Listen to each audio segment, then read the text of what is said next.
And so a lot of my teachers ended up resenting me because I was very challenging to wrangle from that standpoint. And I skipped the school a lot, and there's a whole lot there, but they started treating me very poorly, and my reaction was to own it. I was like, cool. You said, I had one teacher told me I was more likely to go to prison than to go to college. And my initial early stage reaction was, okay. I mean, if that's what you guys think, I can be that. I'll just be that. And and then I went further down that path, and I'm just I'm fascinated. You had all the reasons in the world to just go, you know what, screw it. If this is what everybody's labeling me, I'll just, fine. I'll just own that. But you didn't. And that's I'm curious, why you think that is.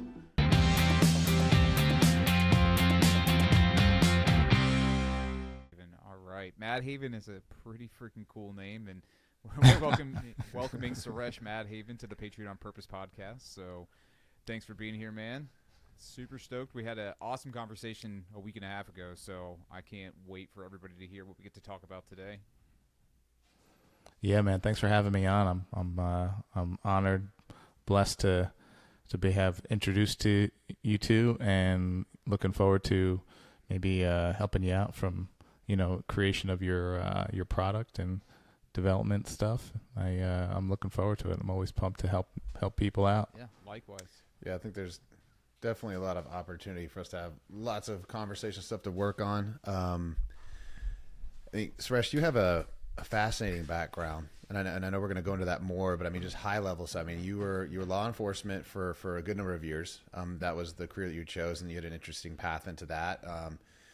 You grew up without a father, and you yet still found a way to thrive and succeed, despite the challenges that I think, are inherent to that situation, as well as some additional ones that I'm sure we'll go into. And then all that led to the creation of your company, 221B Tactical, and the success that's been. Is there anything else, just so to give people a little bit more background on you before we head into this conversation? Whoa. We've got to start with the fundamental question.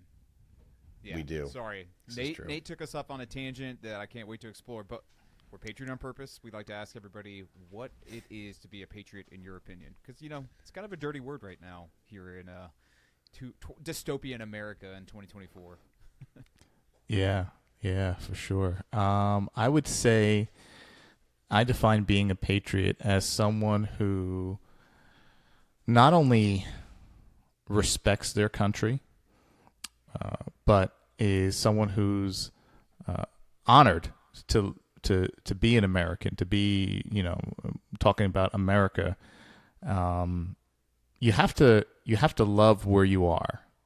You have to love the place that brought you to where we are today. I know that with my situation growing up, if I were in any other country besides America, I wouldn't be where I am today. I wouldn't have been able to start a business in my garage and turn that into a multi-million-dollar global corporation. There's just, the chances of that happening are just simply, I think, slim to none had I not been in America. So I think for one, you have to love your country. Two, you have to give back to your country. I think being a patriot, giving back in some capacity to your nation is a big part of that. Three, I think you have to be a good ambassador, right? So if you're going to be a patriot, you have to be a good example of your country. So when I travel abroad a lot, and what absolutely kills me is when I see videos of Americans who are traveling abroad acting like fools, acting like animals, acting like, children. And to me, you're representing America and Americans. So that action, it's not patriotic. You're not representing America in a good way. You're acting like an idiot. So I think those three elements, how you present the country and how you act and being proud of being an American, and then also giving back.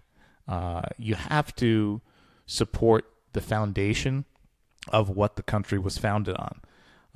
No one's going to agree with 100% of everything all the time, Even when I was a police officer, there were some things I had to enforce as an officer that I didn't 100% agree with, but I understood why they were in place. I understood the foundation for what those laws were and why they were developed. And I respected it and I abided by it. And that's also part of being an American. You know, I pay my taxes. I do what I need to do to be I'm a law-abiding citizen. You know, I have a badge in my wallet. I could drive around, speed, and do other things if I want, knowing that I'll probably not get a ticket, but I don't. You know, I think that's, being someone who's responsible. I think you're an ambassador. To me, a patriot is also an ambassador, and that's what I see as being a patriot. That was a really well thought out answer. It was totally unexpected. I had no idea you were going to ask me that, I but was like, wow. It's great. It's different. It's it was different than a lot of the ones we've gotten previously too. I really liked that. Yeah, especially about the part about being an ambassador, because when not to take us too far off topic, but when Bush was president and then Obama comes in, everybody's like, finally, we have somebody that can be an ambassador to the country again, somebody that we're proud of internationally. And whether or not you want to agree or disagree about whether he was an appropriate ambassador, that is something about America that, like, it reflects poorly on us if we don't demonstrate that we are indeed who we say we are from the fundamentals of preserving life, love, or liberty, all those kinds of things, and then also making sure that you represent well those ideals outside of the country or even inside of the country. I think that, like, sometimes people looking in and watching TikTok might be like, wow, those Americans, they sure do have their heads on straight, don't they? Mm-hmm. Yeah, it's important. And I think a lot of people don't think about that. You know, your people are watching, especially now more than ever. People are watching from around the world. They're seeing what's happening here. And there's a lot of things right now that are happening in our country that are, quite frankly, embarrassing and fundamentally untrue. You know, starting out where I started out, my mom came to this country. She, barely spoke the language. She came here. She was working 3 jobs as a nurse, making $3 or $4 an hour in upstate New York. Where did your mom come from? She came from South India, and Okay. she went to nursing school in London first, and then went back to India. She had an arranged marriage, and then she came over here, and then my father left when she was 6 months pregnant with me, and she had me by herself. And it was incredibly hard. Incredibly hard leaving your family and everyone you know behind to go to a foreign country, but then to have a child, and to be alone, that's even more difficult. So she dealt with that. She dealt with different adversity, coming over here, without having a strong handle on the language and the workplace. She had, dealt with things. And then, dealing with things in our neighborhood. We moved to a place called Staten Island, New York. The neighborhood was essentially 100% Italian American before we moved in. And the people made it very clear that they didn't want our family living there. Myself and I had a older sister, 2 older sisters actually. And, it was just, they made it very uncomfortable for us. And the police didn't help. They just kind of didn't come to the neighborhood a lot, Do you mind me asking, or do you mind me asking, like, what types of things that they did to make it uncomfortable? There was a lot of vandalism to the house. There was a lot of name calling, when my mom was walking to the bus stop or, things like that. So I didn't really notice too much of that because I was so little. I was, about 5 years old. And then they did things to her vehicle, and it was one thing after another. I remember my mom, calling the police a lot to report things, and then her getting frustrated because the police just didn't show up. It was one of those neighborhoods where if anything went wrong in the neighborhood, the people in the neighborhood, the men, the dads, they handled it. They didn't really want the police. Yeah, they policed it. So it was kind of frustrating for my mom. Mom's a badass lady. Sounds like she was. Yeah. single mom working her ass off, and then on top of that, if that wasn't enough, she was dealing with that as well. Yeah, imagine being a single mom, from a foreign land, and you're working 3 jobs illegally because at the time as a nurse you could only work a certain number of hours, and then by law you had to take off. So she actually illegally signed up with 3 different nursing agencies that place you in hospitals, and each agency was placing her in a hospital for a different shift. So she was working 8 hours at one hospital, 8 hours at a second hospital, 8 hours at a third, and then without any sleep going right back to the first hospital.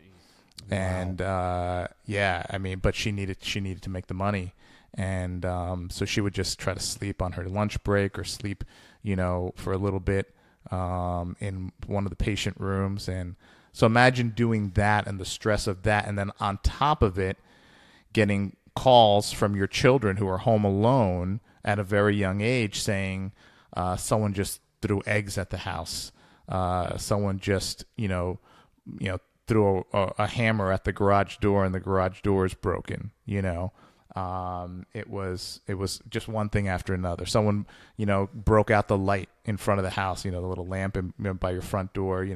Someone came up and broke that out. So she was dealing with that as well. So she'd come home after working however many shifts in a row, and she'd have to do man projects around that, like fix stuff, because she didn't have money to call contractors or anything. And I don't know how she did it. And she didn't break. She wasn't backing down. She was like, I bought this house. I'm not gonna, and I'm trying to raise my children here for a good education, and that's all I want for my children, to have a good education. So I think it came to an head, though, when I was 7.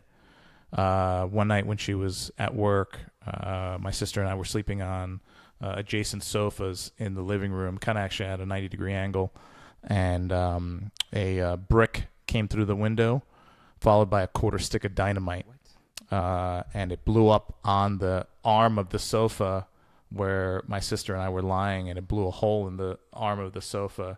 The sofa wrapped in clear plastic, velour sofa wrapped in clear plastic. And I'll never forget the smell of that burning plastic and sofa, because the room was filled with smoke. I didn't know if my sister was okay or not, but thankfully it didn't hit either of us, and it blew up the arm of the sofa.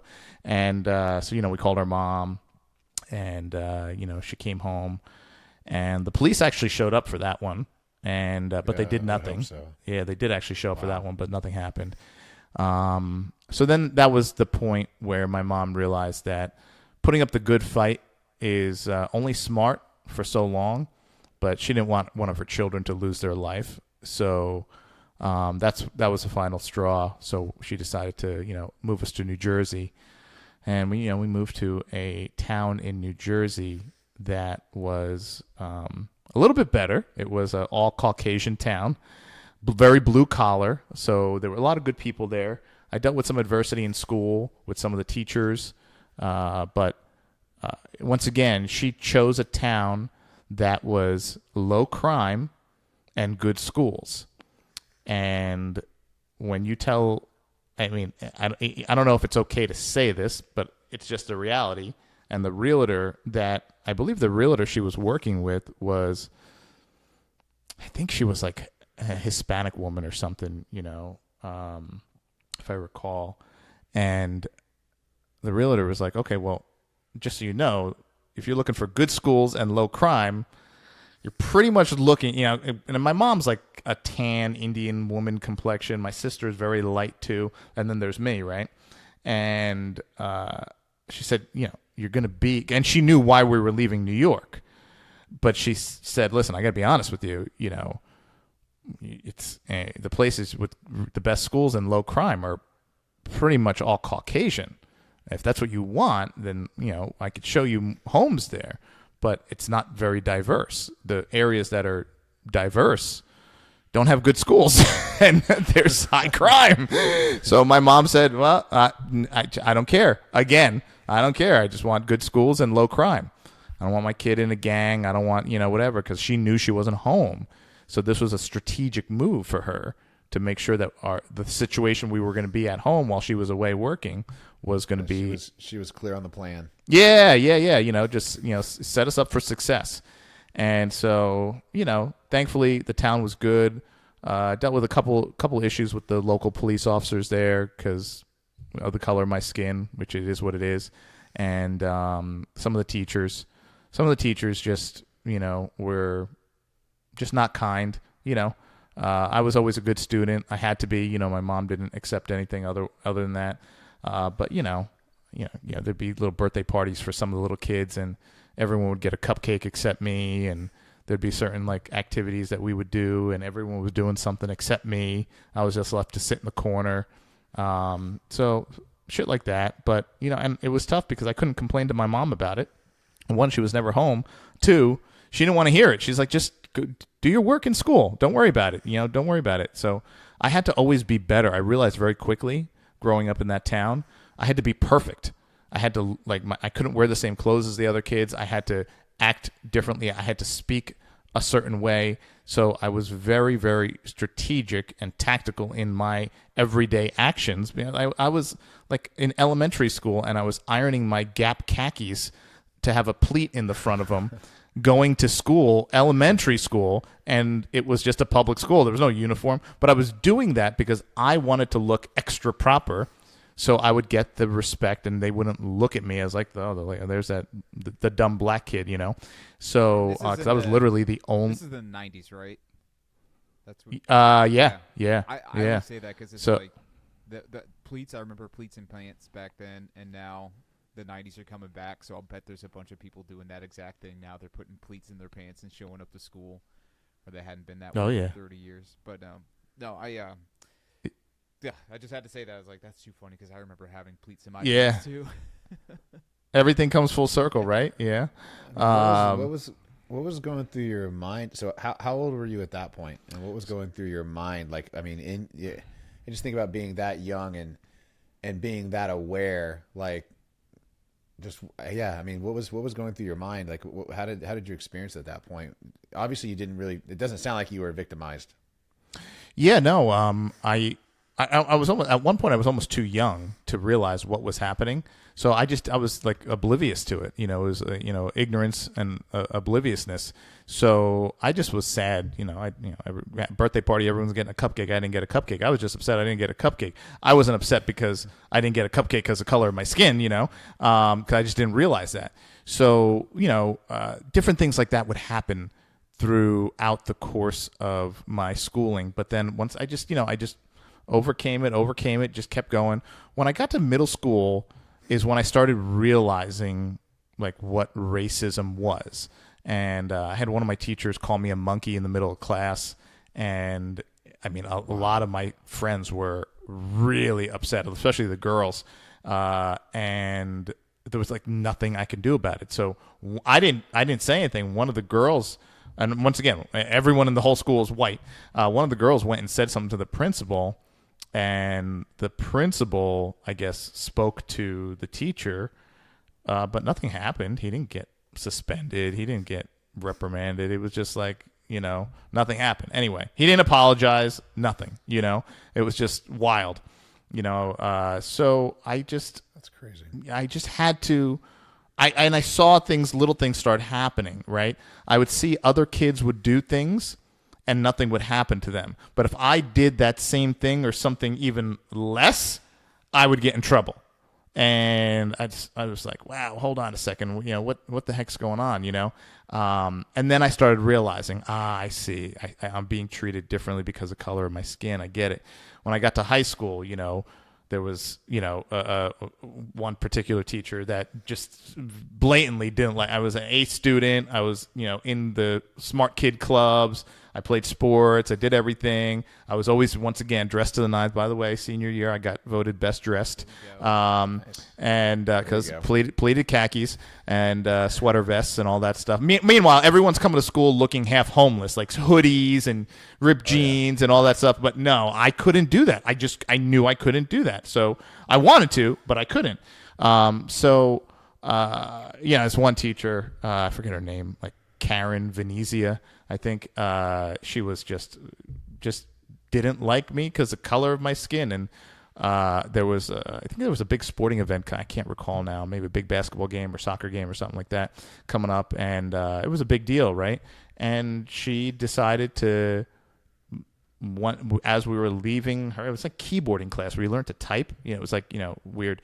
I was walking out with a group of kids and a group of my friends, and we all walked out, and then we were all walking down the hallway to our next class, and everyone was excited because it was a big game that night and everything. And then I got called by the assistant principal, and the assistant principal pulled me aside and said, "I need to see you." I said, "Oh, yeah, what's going on?"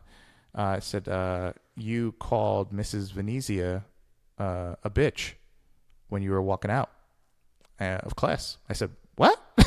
I said, "What are you talking about?" And I said, "What do you mean?" She's like, "Yeah, that's what she said."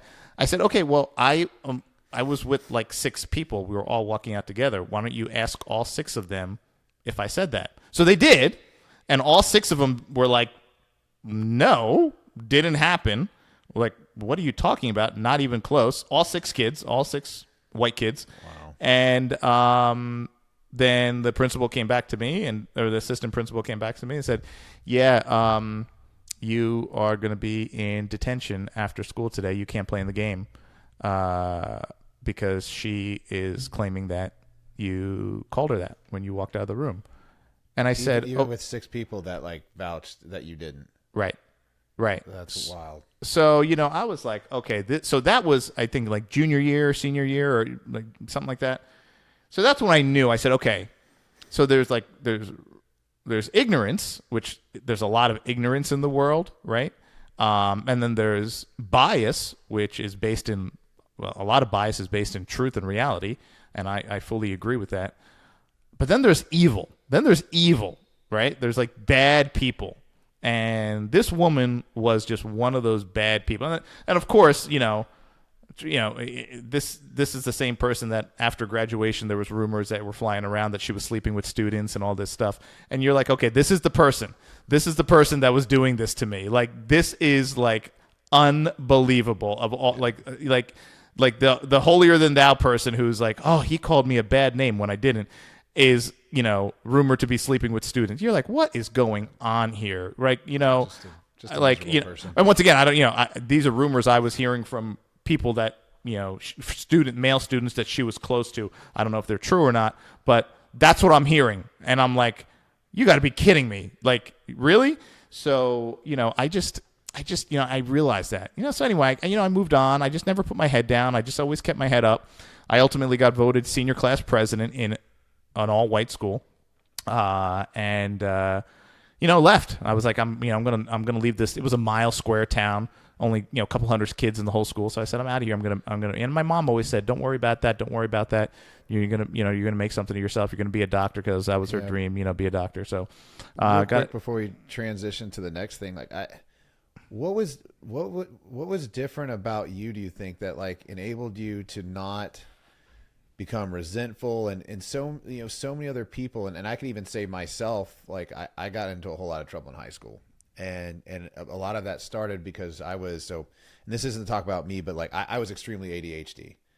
Like, and so a lot of my teachers ended up resenting me because I was very challenging to wrangle from that standpoint, and I skipped the school a lot, and there's a whole lot there, but like they started treating me very poorly, and my reaction was to like own it. Like, I was like, cool. Like you said, I had one teacher told me I was more likely to go to prison than to go to college.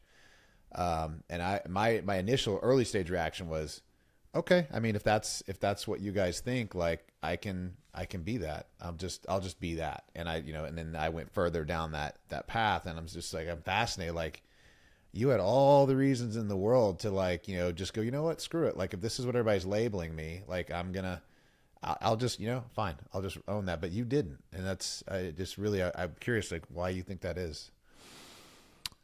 I think, one, my mother didn't allow it. She never coddled me and supported the victim mentality. She just didn't accept for me to be a victim.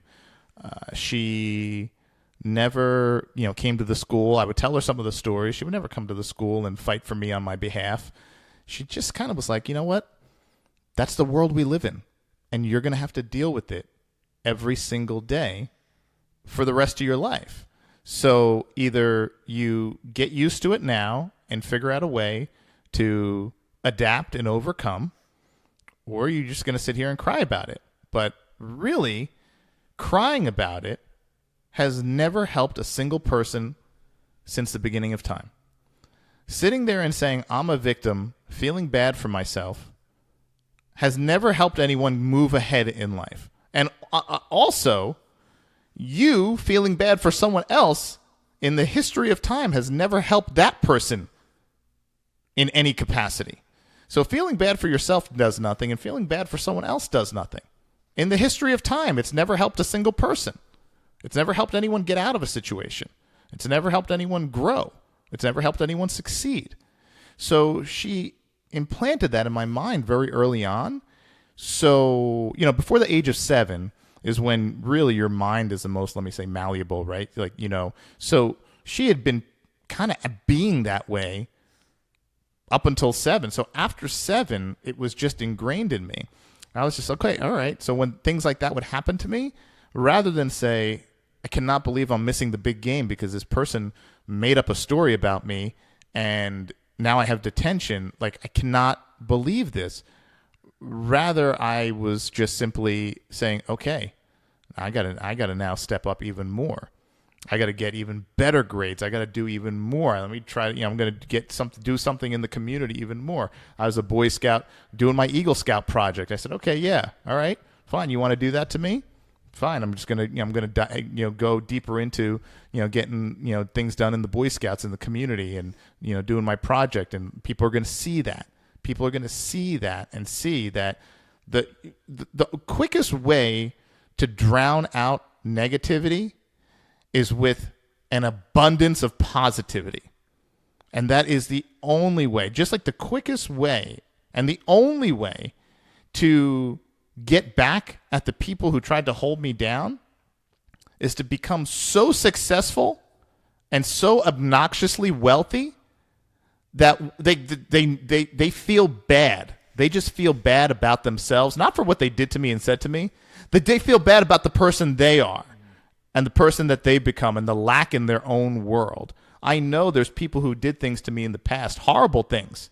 And I know they see me today and the success that I've created through hard work and discipline. The hard work and discipline that people like them made me stick to. Because I had to stick to it because of people like them. And now today, being the success I am, they're the ones that feel the worst, and that's the greatest revenge in life, living a good life. And I see these people, they're sad, they're pathetic, the only, hurt people. Like we know that, right? So I look at that and I just say, hey, I move forward. In when I was, early in high school, my neighbors introduced me to church and the Bible and the Lord, and that was life-changing for me. I was learning lessons every Sunday in church from a great pastor who was really good at talking to the youth and telling stories that resonated with us teenagers. And it was life-changing. It was an absolute life-changing moment for me. So that was just now reinforcing all the stuff my mom was kind of telling me to do. Turn the other cheek. Be better. Be better than that. I got a question on your mom, and that's that. And where she came, like you said, she was from India and then immigrated to London and then to the United States. Is that right? Yeah. So I know that India uses the caste system. Was that something that kind of played into her mentality? Because like it's a fixed system over there that you can't really extricate yourself from. So by the time if you've grown up with that, and then let's just say you're the untouchable class, which would be the lowest caste system, you're just like, this is my lot in life. I have to accept it. I have to be able to just not necessarily transcend the caste system, because you can't do that in India. Granted, you have that opportunity here, but it's like I just have to accept that this is where I'm at, and the only thing that I can really control is my outlook on life and how I perceive my current reality. Do you think that's kind of where she got a lot of that from? She truthfully, she grew up with a wealthy family there, and her father was a major land and property owner, and so her life was very good there, and she left that all behind to come to America and give her children a better life, because she knew that opportunity there, especially for girls, was limited. So her family, by India standards, were doing well. I mean, I'm sure if they were here in the U.S., they would have been broke. But her father was also very involved politically, in that he was very, let me say, had close ties to Gandhi. So not only was he a businessman and a landowner, but he was also involved in politics there. And my mom told me that on multiple occasions when they put Gandhi in jail, they put my grandfather in jail as well, because he was such a close, I don't want to say right-hand man, but kind of like that. He was that close to Gandhi that when they imprisoned him, they were like, well, we got to put his crew in prison too. So multiple times, my grandfather, who was like a businessman, was going to jail with Gandhi. So she was seeing a lot of injustice even over there. Yeah, and the caste system is real there.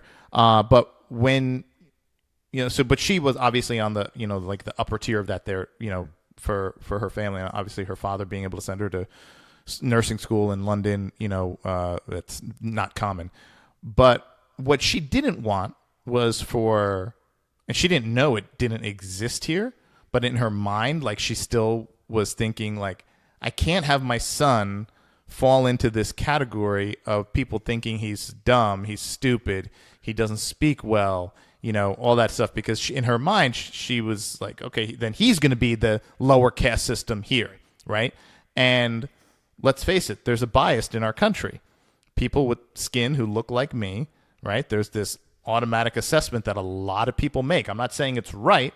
I'm just saying that it exists, and I'm not going to deny that it exists, right? So she didn't want me to fall into that. She said, nope, you're going to be different. You are going to be different. And that's what was driven into me from pretty much as far back as I can remember. You're not going to be a victim, and anything that happens to you, you're going to just, if it's a boulder that's rolled in front of you, it's all right. Climb up it, climb over it, and keep going, So that's it. That's what I did, and then, she, had to become a doctor, or else you were a loser in the Indian world.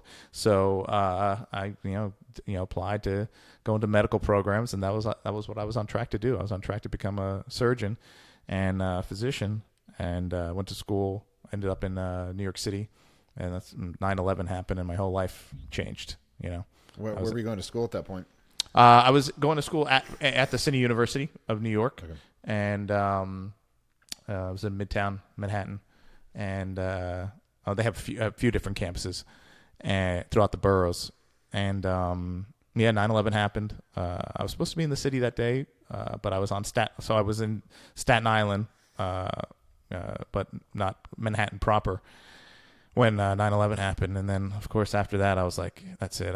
I'm not going to medicine. I'm not going to be a physician. I got to go kill terrorists.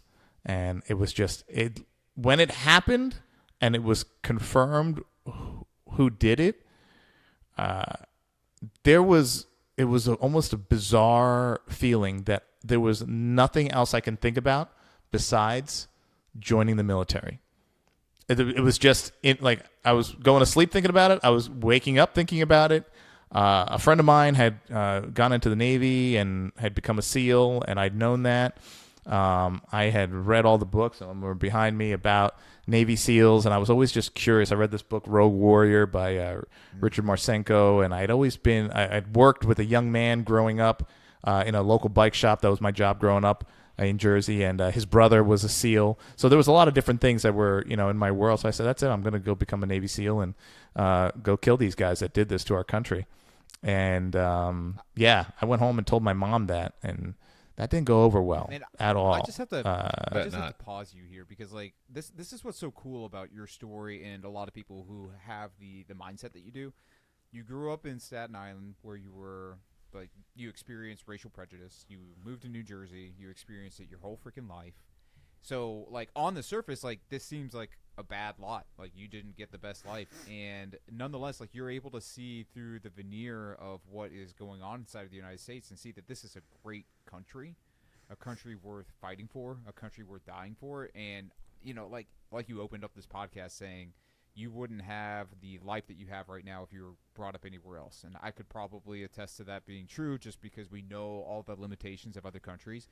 But it's something so special about this country when you still are suffering things that are clearly unfair, and you're like, this is the greatest country on the planet. Like, that is something else, man. Like, that is inspiring to me in so many different ways, because I'm just like, I've thought that for a long time, and Absolutely, I didn't have to man. go through the types of things that you had to go through, and yet it is that great of a country where we do have these opportunities, and I hope people don't forget that. Like, you know, that was 23 years ago, and things have changed, but, like, you know, I think now the level of fight that we have is like, hey, how do we fight internally to change this country back into what it once was not that long ago? But yeah, I just had to say that because I think that's insanely cool that you were still able to. Well, and you could have very easily ended up being anti-American based on the way you chose. So easily. Yeah. I had every reason on the planet to be anti-American and hate a lot of people. I had every reason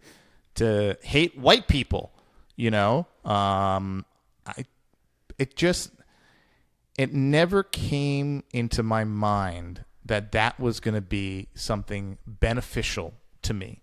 It never crossed my mind that hating white people, or, you know, despite what happened to me, you know, with how police treated me growing up, it never came to me to go in the street and yell F the police or defund the police.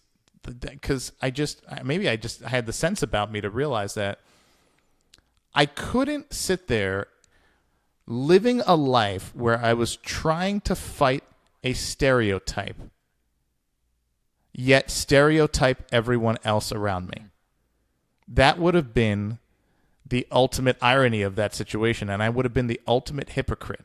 Let me just be really smart. Let me work hard, study hard, you know, be respectful in everything I do, follow the law to the T, because I don't want people to look at me like I know that they're expecting to look at me, right? They're looking at me at this black kid, all right? The black kid, he's probably going to be the one who's the troublemaker. He's the one who's going to act out, and he's the one who's going to do this. So I had to work so hard not to be what I thought people were going to think I was. So I couldn't do that to other people. I couldn't walk around and say, well, every white cop is going to be the cop that mistreats me and pulls me over for no reason. Every white teacher is going to be the teacher that calls me a monkey, doesn't give me a cupcake, and makes up stories about me to, you know, hurt my sports career. Like, I just couldn't do that to other people. And I had every reason to, but I just couldn't, right? And I moved ahead. I moved forward, and I knew that I could tell myself that story and feel bad, but it wasn't going to serve me at all. And I still knew that despite everything I went through, here I was in New York City studying to become a physician. I had gotten money from the school. I had great opportunities. I was learning with incredible professors. I was working in a hospital. I had great things happening for me. Yeah, I went through some hard stuff that sucked, that other people probably didn't experience. But I knew I was still blessed to be where I was. And I knew that if I was in any other country besides America, I might not even be where I am, you know? And it was down the road, it was way down the road that I realized that despite what I dealt with in the places I lived, one, those things made me tougher, right? Made you who you are. You're right? Like, hard makes you resilient, right? Soft and easy doesn't make you resilient. Hard makes you resilient. But I also realized, and my mother said this many, many years ago. She said, Suresh, I could have put you into a situation that was an all-black community where you fit right in and you didn't feel different. Teachers didn't treat you different. The police didn't treat you different. No, you were just like everyone else. But would you be where you are today had I done that? And the reality is probably not. If I was in, whatever, something park in Chicago growing up, I would say I probably wouldn't be where I am today. There's gang violence, there's school violence, there's all kinds of things going on, horrible schools, teachers doing their best with nothing so kids aren't getting education. My mom not being home, I could have got, tied up in the wrong crowd of wrong kids because that was all there in those cities, in those neighborhoods. It didn't exist in the places that she brought me to. So there was no entry into those things. So what did exist was some of the adversity I had to deal with, but that really bad element didn't exist. That poor education element didn't exist, So she knew that. So it was a strategic move. She said, okay, well, I have an option here. I can live in an all-black neighborhood, deal with crime and bad schools and all kinds of, bad things that my son can get into while I'm not at home. Or I could put him in an all-white neighborhood where there's virtually zero crime, blue ribbon schools, and he's going to get good education. And you know what? He might have to go through some tough times with some people, a couple of people here and there, but he's going to come out better for it. And that's what she did. She chose the latter. And, I'm here today because of that, and that adversity that toughened me up is what led me to not give up when I'm in my garage at 3 a.m. working on a project for police officers around the world and just say, screw this, I can't do this. Or failure after failure after failure after failure. People saying no to me. People saying you're crazy. People saying that's never going to work. Here we are 9 years later. I'm a multimillionaire running a multi-million-dollar company that operates around the world, taking care of cops and first responders and soldiers around the world, all 50 states, 85 countries, 250 retail locations sell our products. So I guess my mom's idea worked. I would say so. Yeah, I would say so. I would say the plan worked, man. Just a little bit. Do you want to talk about any of the law enforcement part of your journey as well? Because I think that makes the what you've done with 221B even that much more impressive. Yeah, so, when my mom forbid me to join the military, I decided I was going to go behind her back and join law enforcement. That family that introduced me to church and Jesus and everything else, their son, who was my best friend, he became a police officer a few years earlier. And so I was talking to him, and he was like, yeah, you could become a cop. I'm like, really? He's like, yeah, I like it. You get to, help people out, and, you're kind of out in the, you're not sitting in an office, you're out and about in the community. So I said, oh, man, that's pretty cool. That sounds pretty good. And I talked to another guy who was a military guy, but he said, listen, Suresh, he was in the Navy, but he wasn't a SEAL, but he had served in the Navy. And he said, Suresh, police are the local military. There are local military. There are the military in our local towns and our neighborhoods. The military that you think of operates overseas. The police are the ones who keep law and order and protect people from evil here on our U.S. soil. So he said, you can become a police officer and you're going to serve. You're not going to deploy to some other country, but you're going to deploy every single day of that you go out on patrol. And I think Morgan Freeman said something like that, which he got a lot of flack for, or Denzel Washington. He said, police, they go on deployment. They're all day long, every day. Yeah. So I decided that's what I was going to do. So I looked around, I did my research, and I was in Jersey at the time, and I found out that there was either going to the state police. Now I'm graduating school. I had multiple degrees in sciences and everything else, and or I can go to a local town. So I found out there was this town down at the Jersey Shore called Wall Township. And they were one of the top agencies in the state as far as their training and their accolades and all that stuff. And I said, okay, so I'm going to go down there. I'm going to apply there, and I'm going to apply to the state police. So I applied to both simultaneously. And while I was there, I got a job at Lowe's Home Improvement, stocking shelves, because my mom was like, you got to get a job. If you're not going to go practice medicine, or you got to go get a job. So I got a job at Lowe's so I could stock shelves at night to go to my interviews during the day for police work, and that kind of backfired on me because in less than a year I went from stocking shelves at midnight shift to being the store manager, and it totally backfired. But so anyway, I got hired by this town, Wall Township. I didn't know when I applied there that Wall Township was like a 99% Caucasian town. I had no idea. And I also didn't know that at this time, I think it was 2021, 2022, or 2001, 2002, they had never hired a minority officer in the history of their department. So once again, I was walking into a situation unknowingly and applying. So, when I walked in the door to get an application to work there, the record screeched, and it was kind of weird, but, I didn't realize it. So anyway, I found out later that they didn't want to hire me, but I did so well on the test, and I came out, top on the physical and all that stuff that pretty much they couldn't not hire me. So once again, hard work, discipline. Yeah, do you think that was just because you were a minority and that they were actually prejudicial, or it was more like, hey, man, this is just going to kind of mess things up? Like, we should probably just be easy on ourselves and not make a problem for ourselves? Yes, the latter. I truly believe the latter was the reality of it. I think that they just didn't want to deal with a colored officer working for their department. They didn't want someone with black skin working for their department. They just didn't know how to handle it. Right. And they just didn't want to deal with it. So, but they had to, and they ultimately, for a year, I think, or something, they delayed it, and then finally they hired me, and it caused a lot of ruffled feathers in the town. A lot of people were apparently against it, from what I hear, and what I'm told. And so, I went through the police academy. I did well. I got the physical fitness award, came out, near the top of my class, not the top, and graduated and joined the police department.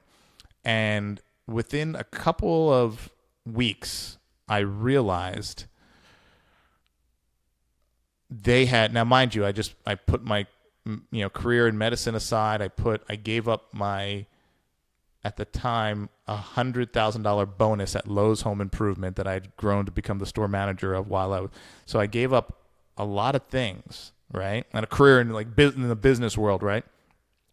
And I realized a couple of weeks into this, after 6 months of brutal police academy, which was like boot camp, it sucked, that I had just accepted a job at a place that was going to try to fire me every day when I come to work. And that was a real tough pill to swallow. And I didn't realize it for a few weeks until I was there for a few weeks. Again, just because of your skin color, or is that kind of the mentality? Yeah. Okay. Not like they don't try yeah. people out like that. Yeah. So, that was it. So I knew they didn't want me there, and it was made clear openly by some officers, and other officers, I could just feel it, and I just knew. I was like, that's it. So I had to do what I did when I was a little kid.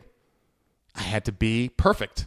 So my uniform was always perfect. My car was always washed. My tires were always had Armor All on them for tire shine. Like, I always had air freshener in my car. It's like, even if they came and look at my car, they couldn't gig me on anything. Everything I did in the public was to the T. I ultimately became the community policing officer, believe it or not, in an all-white community, because I was the one that was going to places, speaking well. I was going into school, putting on the Dr. Seuss hat, reading to the little kids, all the shit that no one else wanted to do.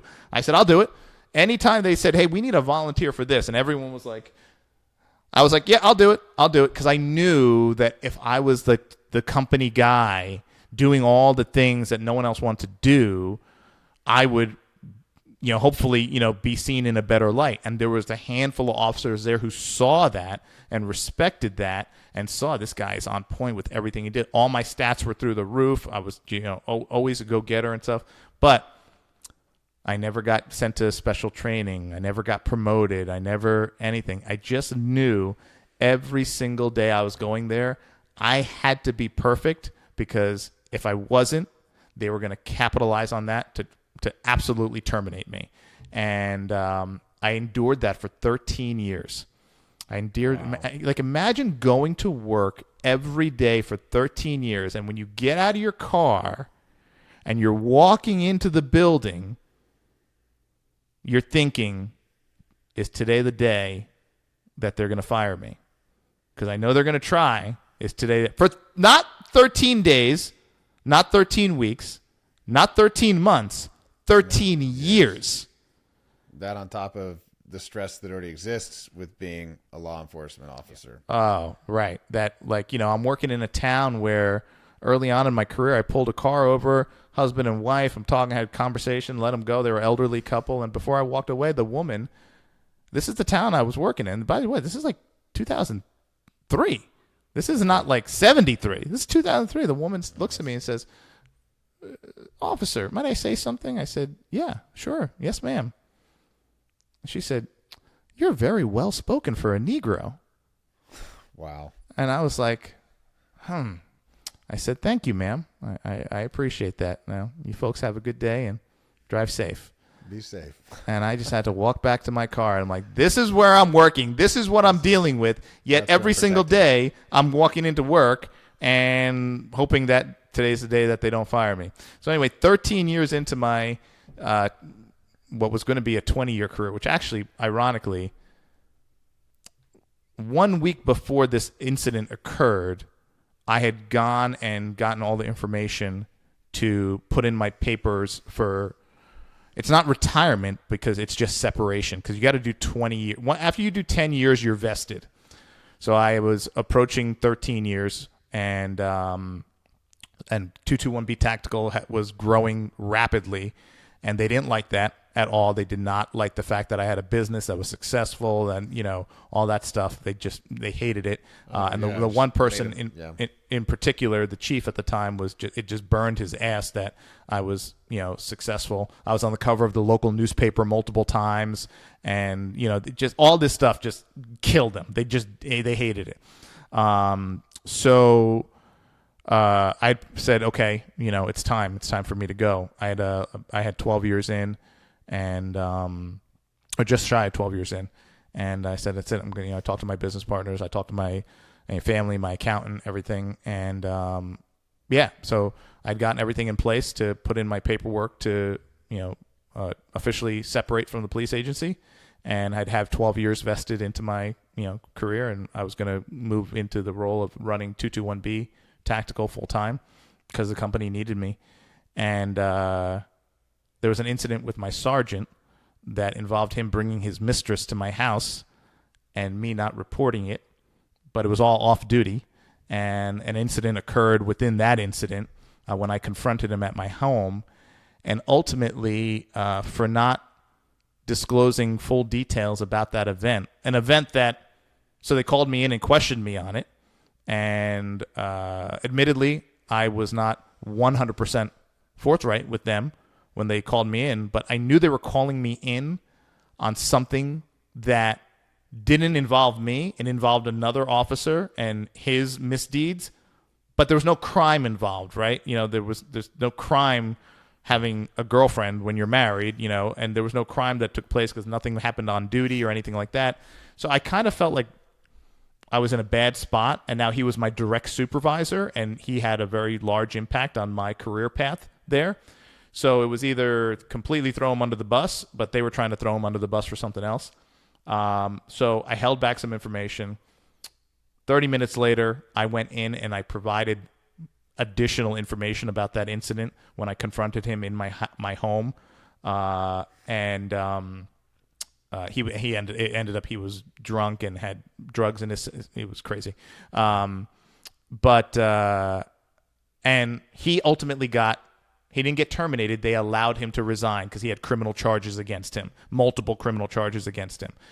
So he has a lawyer. It's really bad. I think looking at jail time or some crazy shit. And so they let him resign. They let him resign, and then a few months later, when that's all passed, and it was a turmoil in our police department for that to happen, because he was a former Marine, and he was a sergeant, a patrol sergeant. So having him leave was a big deal, and that was it. It was all done, And they called me in one day, months later, and they handed me a piece of paper, and they said, "We're giving you 6 months off." I said, 6 months off. I said, for what?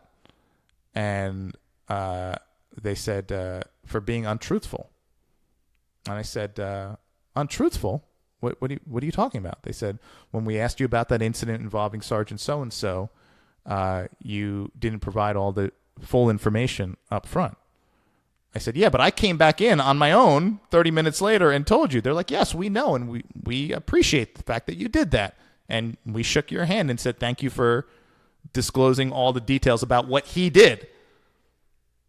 I said, yes, but you withheld information. I said, but I didn't withhold information on a crime. You weren't looking into a crime. You were looking at him having a girlfriend when he's married. They're like, yes, we know. I said, so if I knew that he was committing a crime and I withheld telling you about a crime he committed and I failed to report a crime, I could see 6 months off. But I said, he didn't commit a crime and he was off duty. And I wasn't looking to jam anyone up. So he did what he did. And, he apologized for what he did coming into my home without, my consent, all that stuff. I said, so there's nothing there. They said, yeah, well, there is. So 6 months off. So, of course, I got an attorney, and I said, I'm going to fight this. This was their chance. This is what they were waiting 13 years for. And I said, nope, I'm not going to go down like this. So I'm going to go out on my own. And so I got an attorney, and I fought it, and they ended up bringing in a independent mediator guy who was a friend of our police chief, and there was a hearing, a departmental hearing, with all the people sitting around the table, my lawyers, their lawyers, and everything. And at the end of the hearing officer, who was a chief from the next town over at the Jersey Shore, but retired. But once again, he was buddies with my chief, so I don't know how that's someone who's fair and impartial. He decided, he said, listen, Officer Madhaven is a decorated officer. I had a life-saving valor award. I delivered multiple babies. I was community policing officer. And essentially a spotless record as an officer for 13 years, which is unheard of. He doesn't deserve 6 months off. So my recommendation is 30 days off for what he did. My lawyer said, hey, that's a win. And I was like, 30 days off? That's not a win. It's still a month off of work. And he said, Suresh, why are you so upset about this? And I said, I got to be honest with you. I've been here for 13 years, and I've kept my nose clean in this place 13 years, impeccably clean, because I knew my situation here. I said, but during the 13 years, do you know what I've seen in this department? I've seen officers having sex with hookers in the locker room on the midnight shift. I've passed the firehouse on the midnight shift, and there's officers having sex with women on the fire truck. Officers stopping into offices that their spouses work out during the day, sleeping with women in their spouse's office. I saw people driving drunk, crashing cars. You can't imagine the shit I saw during 13 years. But I could never do any of that stuff, because if I did, I would have been gone. Hell, they would have hung me from the tree out front. I knew that. But I saw it all happening. I saw it all. I even saw some things that my chief was involved in. And I never said a word. Because I couldn't. And now here they are giving me 30 days off for what I did, which was I'm like, wait, what? For telling you the truth and giving you the full story on my own? You didn't catch me lying. So I said, okay. I said, all right, 30 days off. It is what it is. I was pissed, but I said, okay, 30 days off, fine. So my lawyer writes a letter to the hearing officer, and we're going to accept the 30 days. And then the hearing officer submits his recommendation to our chief, his buddy, and our mayor, also one of his buddies, saying my recommendation as the independent hearing officer is 30 days off for Officer Madhaven. Great. And 24 hours later, my attorney gets a letter, an email from the hearing officer after he submitted to the town his recommendation. And what the town does is they go by the hearing officer's recommendation because they hired him as an independent, third party. And he gets an email from the mediator guy saying, upon further thought, my recommendation for 30 days off for Officer Madhaven has changed. My new recommendation is that he be immediately terminated. Wow. And I was like, what? What? So my lawyer sends a letter back to the the retired chief who was a mediator and says, "Sir, with all due respect, 24 hours ago you said 6 months was way too much. 30 days off was a lot, but what you were recommending, and you just spoke about all the accolades of Officer Madhaven, my client. What changed in just 24 hours to now he needs to be immediately terminated?" And his response, and I have it, I wish I should have printed it out. I didn't know we were going to talk about this, was, "That's none of your business. This is my final decision." And that was it. That was it. So my lawyer got back to me and he said, "Something is really wrong here. Like, I've never seen this happen." He said, "Suresh, I've represented officers who got caught dealing drugs out of their patrol car, and this never happened to them." Wow. And I was like, wow. And he said, "Something is really wrong in this town. Something is really wrong here." He's like, "You never stood a chance." And I said, "Okay, well, what do we do?" He said, "You could fight it, but trust me, you ain't going to win. They want you gone, and this is their chance." Mind you, for when all this hearing stuff was going on with this mediator, this was taking place over a period of like 10 months, 11 months. So during that time, they pulled me off the road. They had me working a desk. They didn't tell me why. And they had me like cleaning toilets, painting walls, cleaning things, cleaning out the basement, cleaning out the shed in the back of the park. Like, they were treating me like a slave. Like a slave. Every single day for 11 months. I walked into that building for 11 months. Mind you, I was just about to put in my paperwork to like leave. And now I had to stay another 11 months to go through this hearing, only to have the hearing officer say 30 days. Wait, no, change my mind.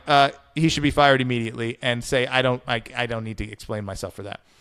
And I have all the emails. I have everything it's all black and white. It's all out there, So, but I have photos of me with paint on my hands from painting walls like Tom Sawyer.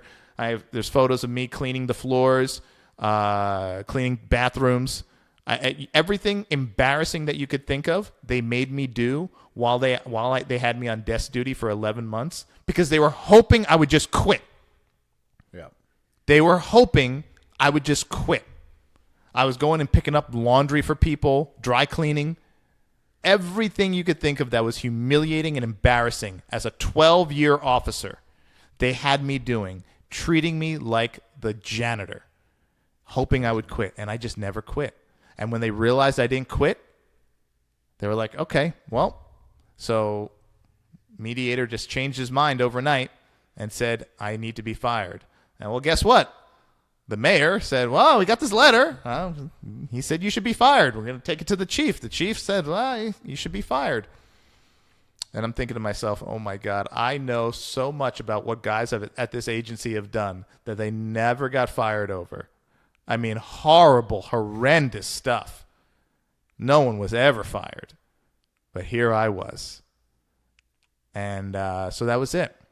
Just another situation in my life that I couldn't do anything about. So about a week later, or a few days later, I got a knock on my door, and it was the officer who actually had called me to let me know that I had gotten the job.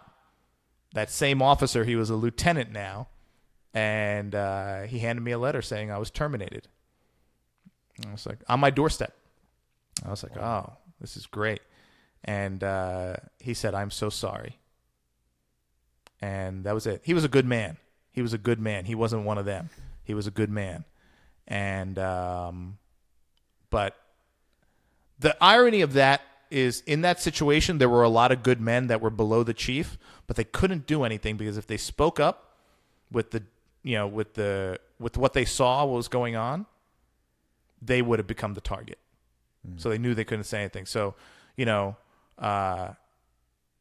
what's the saying about evil? When good men do nothing, it allows evil to, persist. It persists. And so that was it. And so, anyway, I hired an attorney, filed a lawsuit, and everything turned out well in my favor. I got a payout. I put that payout into something that was very speculative at the time, and it turned into a multi-million-dollar positive bet for me. Nice. So, hey, listen, what if the worst thing that ever happened to you ever in your life that you can imagine ends up being the best thing that ever happened to you? So to take a small payout and it turned into millions of dollars in just a short period of time, I was blessed. I was very blessed. And everything that happens in your world, the Lord puts you into these situations knowing you can handle them. He's not going to give you anything you can't handle, right? And it's a test.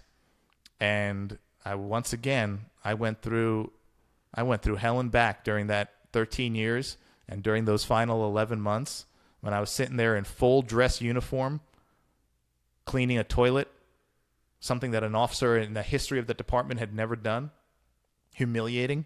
Here I am with multiple degrees. I was studying to be a surgeon, and I gave that all up to serve my community, serve my little piece of the country, and they had me cleaning toilets and painting walls and cleaning out old dirty sheds. They denied my holiday on Thanksgiving and Christmas, so I couldn't be with my family, and they made me work as the only officer in the building working on those holidays.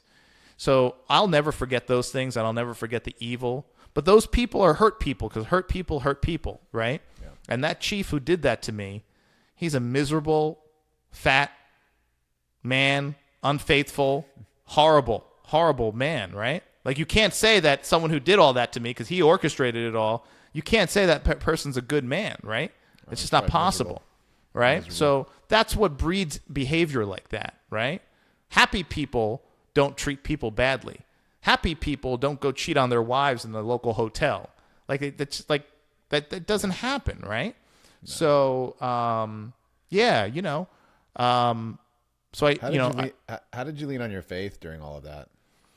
Every day I went to work, and I would say, Lord, give me the strength to maintain the character I need to maintain, and give me the resolve I need to maintain to manage this. They were pushing me to my breaking point in the hopes that I would just quit, and they would have to deal with me anymore. I would just resign, and there would be no lawsuit and whatever, because I knew the lawsuit was coming.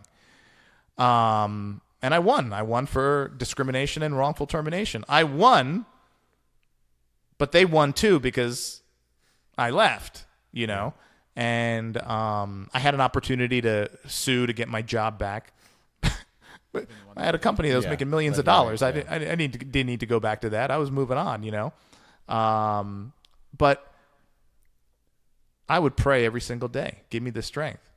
Can you imagine pushing someone to that breaking point, having a guy with multiple college degrees, mind you, in a building in a building full of guys that barely had education, right? A lot of officers there didn't have the education that I had, Dare I say I was the most highly educated officer in that building. Not to take anything away from some of the men in that building that were good men, good cops, good family men. I worked with a lot of them, right? But none of them, 100 guys saw what was happening, saw me painting walls, saw me cleaning the shed, saw me clean the bathrooms. Out of 100 guys that had my back on the street in case I was going to get shot or killed or whatever, not one of them stepped up when they saw what was happening to me. Could they have done anything, you think? And the Lord, if what's that? they had stepped up, would there have been any way for them to effectively deflect some of the stuff that was coming towards you, or help you in your case? Not to say that that's an excusable thing. I'm just wondering, like, if they were just like, man, I couldn't even do anything if I tried. I think there's always that element of one person can't make a difference, but I think if jointly they got together, or the police union supported me, something. But the guy who was president of the police union, who's supposed to support officers in times like that, he was getting ready to get promoted to sergeant.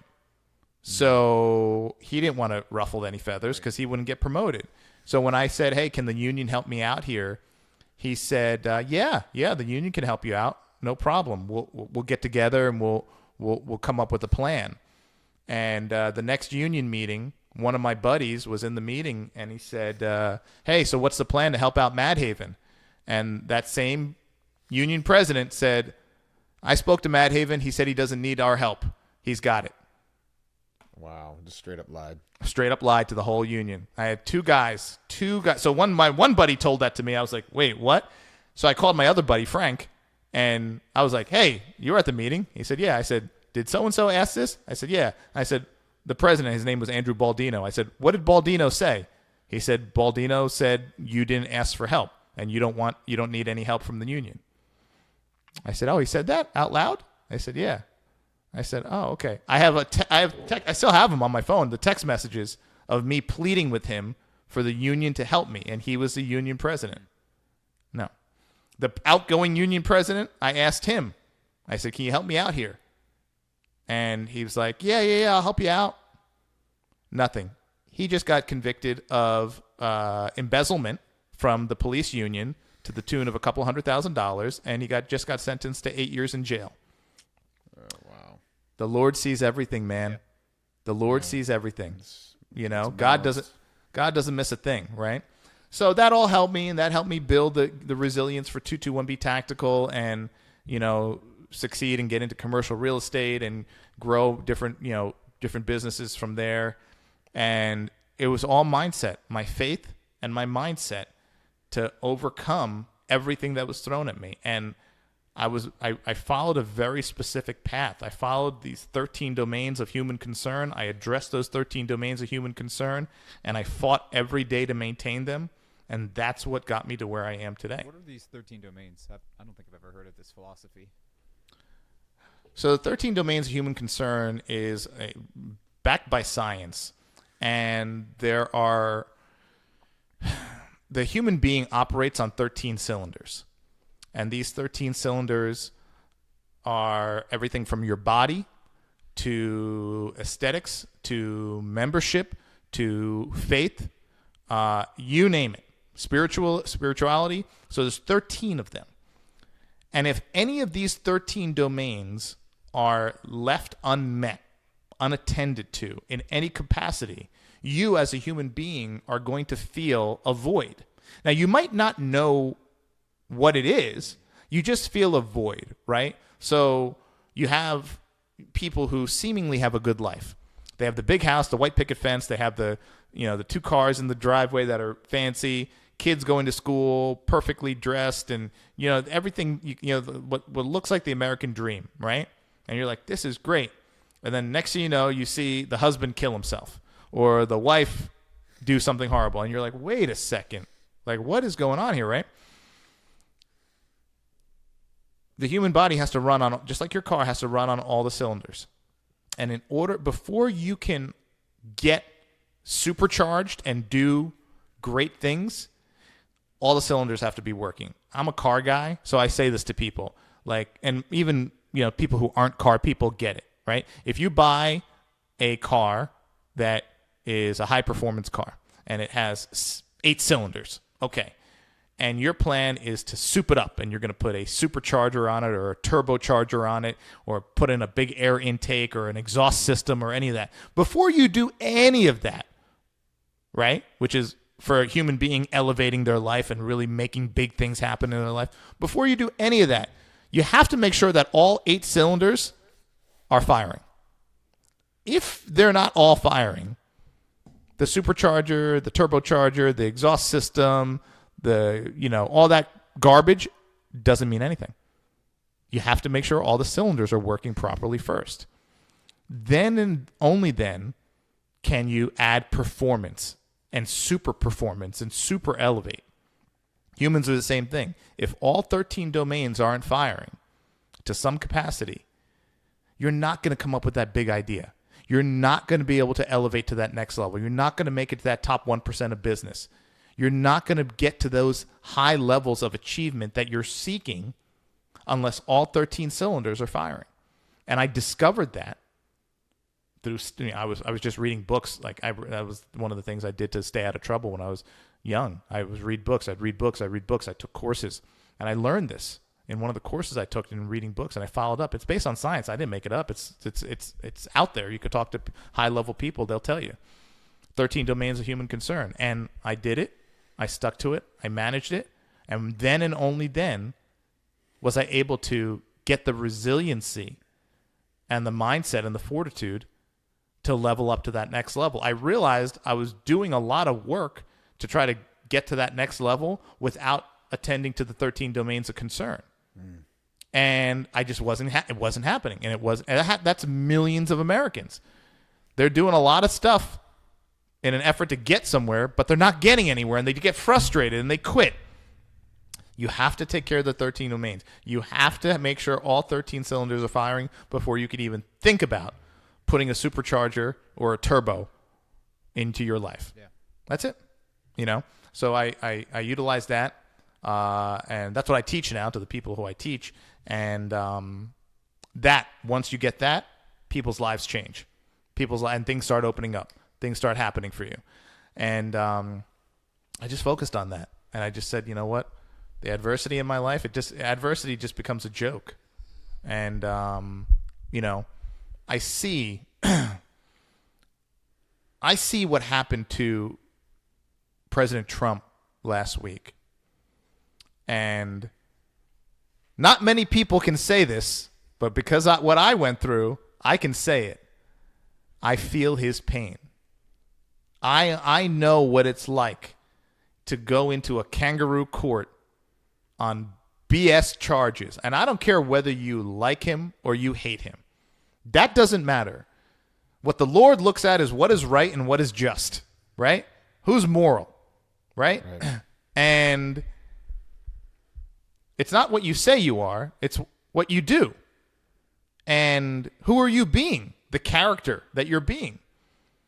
So some people are just clouded by their hatred for this man, and there's some people who are clouded by their love of this man. But I take all that emotion out of it, right? And I look at what is happening fundamentally. And what's fundamentally happening, whether you hate the guy or like the guy, is wrong. It is wrong. And it's not just. And I know it. I went through it. I lived it. I came out on the other side. I lost my career that I was leaving anyway. And I got a big windfall. And I think he's going to come out of this on the other side. And I think he's going to be okay. But what he's going through right now is a complete travesty. And I look at what happened coming on 4 years ago and what happened to our country ever since. And once again, I don't care if you don't like politics and you don't care about any of that stuff and you never voted. I don't care. But as an American with common sense, here's what I know. Savings have eradicated. The savings accounts of the average American has gone down to zero. And it's not just zero, it's minus. Because now credit card debt for Americans is at an all-time high. So not only did they burn through all their savings, but now their credit card debt's at an all-time high. Amounts to finance a car, interest rates to finance a house, groceries, gas. The average American to live today costs roughly $750 more a month than it did 3 years ago. That's not my opinion. That is a fact that the government put out. The federal government put out. So I don't care who you are. Trump, Biden, left, right. I don't care who you are. If you look at those facts and you don't say something's wrong here, you're not right. Why do you think so many people are willing to look past that? I mean, again, going back to your experience, so you had, like you said, 100 men who were in that department, and many of those men, I mean, they're there to serve. They're clear on what justice is, and they weren't willing to stand up. And now we have, I mean, because again, watching the comments, on Facebook and how gleeful people were in their posts about Trump and this going down the way that it's gone down. I mean, it's been baffling to me because I look at it and it's like, okay, what scares me is like we're willing to go to this extreme to get somebody out that technically, if the system works the way it's supposed to, like he shouldn't be able to win. Like if he's that bad, but it's like I guess it's the precedent that's set. Like, okay, this is how we can now use the justice system. It's weaponized fully. So, I mean, why do you think so many people are like are they just oblivious? Like, are they just so hell bent on it just not being Trump that they don't care and be damned, the aftermath? That's a great question. I think that a lot of this, and I might take some heat for this, but a lot of it is brainwashing and mental illness. And I say that, and I'm going to ground that statement, right? You can't possibly look at a situation in which, so human beings, our ultimate concern is our biology and our survival, right? Like that's our number one concern. Don't die, right? Like most animals, right? So our number one concern is survival. So everything we do, our physiology is for survival, right? And our actions we take, like when you were speaking, I just reached over and took a sip of this water. I took a sip of this water because I'm thirsty. My body's telling me I needed fluid. My throat was drying up, right? It was getting scratchy. So my biology was saying, you need fluid, right? And right before this podcast, my body was sending me signals to say, you need food, right? You did jujitsu and you went to the gym and you haven't eaten anything, you idiot. You need like you need some food, right? So it sent you need calories, right? So that's survival, right? It's sending me those signals for survival. We're wired for that. What is counterintuitive to that is taking actions and being in a situation and remaining in a situation in which your survival is compromised. Now, because people are just okay, they're not really thinking about the consequences of their decision, right? So there's people who are struggling financially. They don't have any money in the bank. Their credit cards are maxed out, or they're not in working scenarios right now, so they're still living off mommy and daddy, and they're fine. When they're thirsty, they drink. When they're hungry, they get food, right? And they have no responsibilities, and they're still going to their job every day, maybe if they're not a student, and they're coming home and they're paying their bills. They're making it.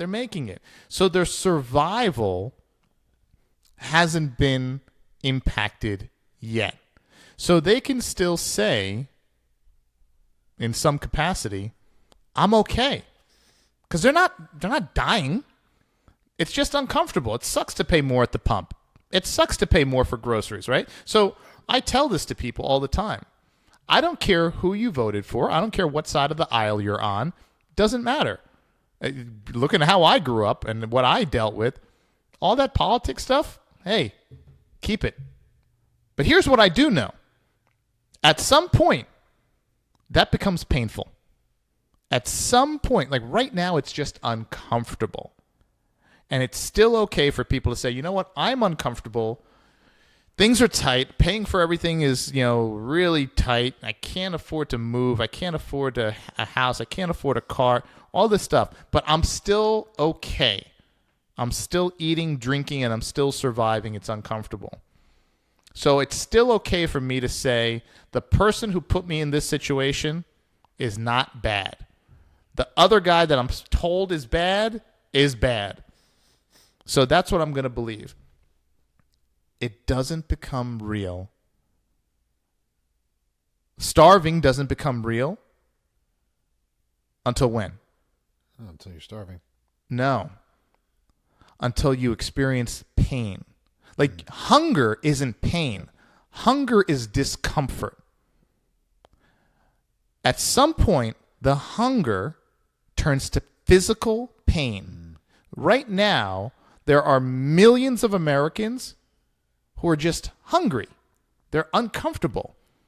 And they're just saying, that guy's bad because we heard on TV he's bad and he's this and he's that and he's this and he's that. And I'm voting for the other guy because I don't care if they wheel him out in a wheelchair drooling with a towel over his lap, sipping out of a straw. I'm still going to vote for him because the other guy's bad. They're not in pain yet. So they're just listening to the story. What changes is when the pain kicks in. And when the pain kicks in, it's no longer just a discomfort. Now your biology is affected. And when your biology becomes affected, that's when you start doing things. That's when reason kicks in and says, okay, hold on, wait a second. Now this is affecting my biology. And your body is going to tell you, hey, you're dying. This is not good. You're dying. We have people who are out protesting. Once again, I don't get involved in all that. I see some of it, and I just say it is what it is. You know. By the way, there's how many universities in the country? You know, how I can't. Ungodly amount of universities in the country, and these protests are only happening at 6 campuses. But if you watch the news and you watch social media, we're talking free. You would think. Those kinds of yeah. The Free Palestine thing. If I you was not aware of that, only 6 campuses. That's where it was concentrated. 6 campuses. But if you're watching the news, you would think it was happening across the nation, like in hundreds of campuses. No, 6. Well, you can only get so many of the same tents to so many colleges at once, you know. Yeah, right, exactly. So, what's that? George Soros isn't that rich. He has a lot of money, man. He has a lot of money and a lot of power, you know. So, you know, you look at something like this and you say, wait a second. Here I'm looking at a tent that at REI is $700. Coming out of that tent is someone with a $1,500 phone. Someone just came up to them with a 4-thing container of 4 drinks from Starbucks. Total value of that, cardboard container that holds the 4 drinks from Starbucks is probably $30, right? So, like, you're seeing all these things, right? They're not in pain. No. There's no pain there. It's fine. Everything's fine. There's no pain there. Well, so they you want can an identity. Yeah, that's it. And that's born from a lack of security. 13 concerns. Well, that and a lack of the 13 concerns. 13 concerns. It's like, to me, that foundation, you can relate it to everything in life, and you can say, I mean, you probably saw the videos. They went around to these campuses, the 6, and they were talking to people. No one even knew where Palestine was. Some people had no idea why they were even there. No one knew anything about the history, and I'm not getting involved in the who's right and who's wrong. Hey, that aside, right? That aside, you're sitting here protesting with your $800 tent, your $30 coffee run, your $2,000 cell phone, and all this stuff going to a university that costs $75,000 a year. You don't know the history of the area that you're protesting for. You don't even know where it is on a map. And you don't know anything about what is going on politically in that part of the world, and you don't know what's happening politically in the country that you're standing in. But here you are. It's embarrassing. It truly is embarrassing. Like, if you're going to fight for a cause, fight for your cause, but be educated on that cause. And the pandemic right now that we have going on in our country, is being a freaking idiot and just simply not knowing what you're talking about. That's the biggest pandemic we have. And you know what? In this day and age, with cell phones within 30 inches of most of us, you can't, ignorance and lack of knowledge is just unacceptable. You know, I'm not going to go to a protest to protest for a people in a land that if I went to that land, they would kill me. I'm probably not going to do that. I'm going to probably abstain from that fight and just kind of step back a little bit. But you have people at these protests that if they were in that said land, they would be killed. That simply goes against biology. Yeah, not just killed, thrown off of a rooftop. Yeah. Right? Massacre. So that goes against biology. So that goes to lack of education, right? And there's a lot of it, right? So depression is from worrying about what? The past and lack of knowledge. Anxiety is fear of the future. Fear of the future. And that's why depression and anxiety medications are at an all-time high. Because you have people without identity. They don't know where they are. They don't know what they're doing. And you know what? In a world in social media where absolute strangers are celebrities, it's no longer, I'm going to date myself here, it's no longer the celebrities are athletes and actors and actresses, right? It's no longer that. Because there was a time where the celebrities were the people in the movies, on the TV shows, and on the playing fields and on the courts. They were the celebrities. That was it. That's all we knew. But now we're in a world where you go on your phone and you look at a video and it's a girl you've never seen. You never heard of her before. She lives in the middle of nowhere and she has 750,000 followers and she's doing all these videos and she's a celebrity. Yeah, I know her. She has, she has 1 million subscribers on YouTube. And you're like, wait a second. I don't even know who this person is. Who is this person? And it makes you feel like, wait a second. Yeah. She's someone just like me and is famous. And I am nothing. I am just going to college. No one knows who I am. No one knows my name. No one knows what I stand for. No one knows nothing. What do I have to do? I want to stand out. I want to get some notoriety. I want to stand for something. So let me go stand for something that I have no idea about, but it's the latest thing. So I'm going to stand for it, and I'm going to, and everyone around is going to say, "Oh, look at her over there with the crazy hair. I didn't know who she was, but now I'm seeing her, and she stands for something."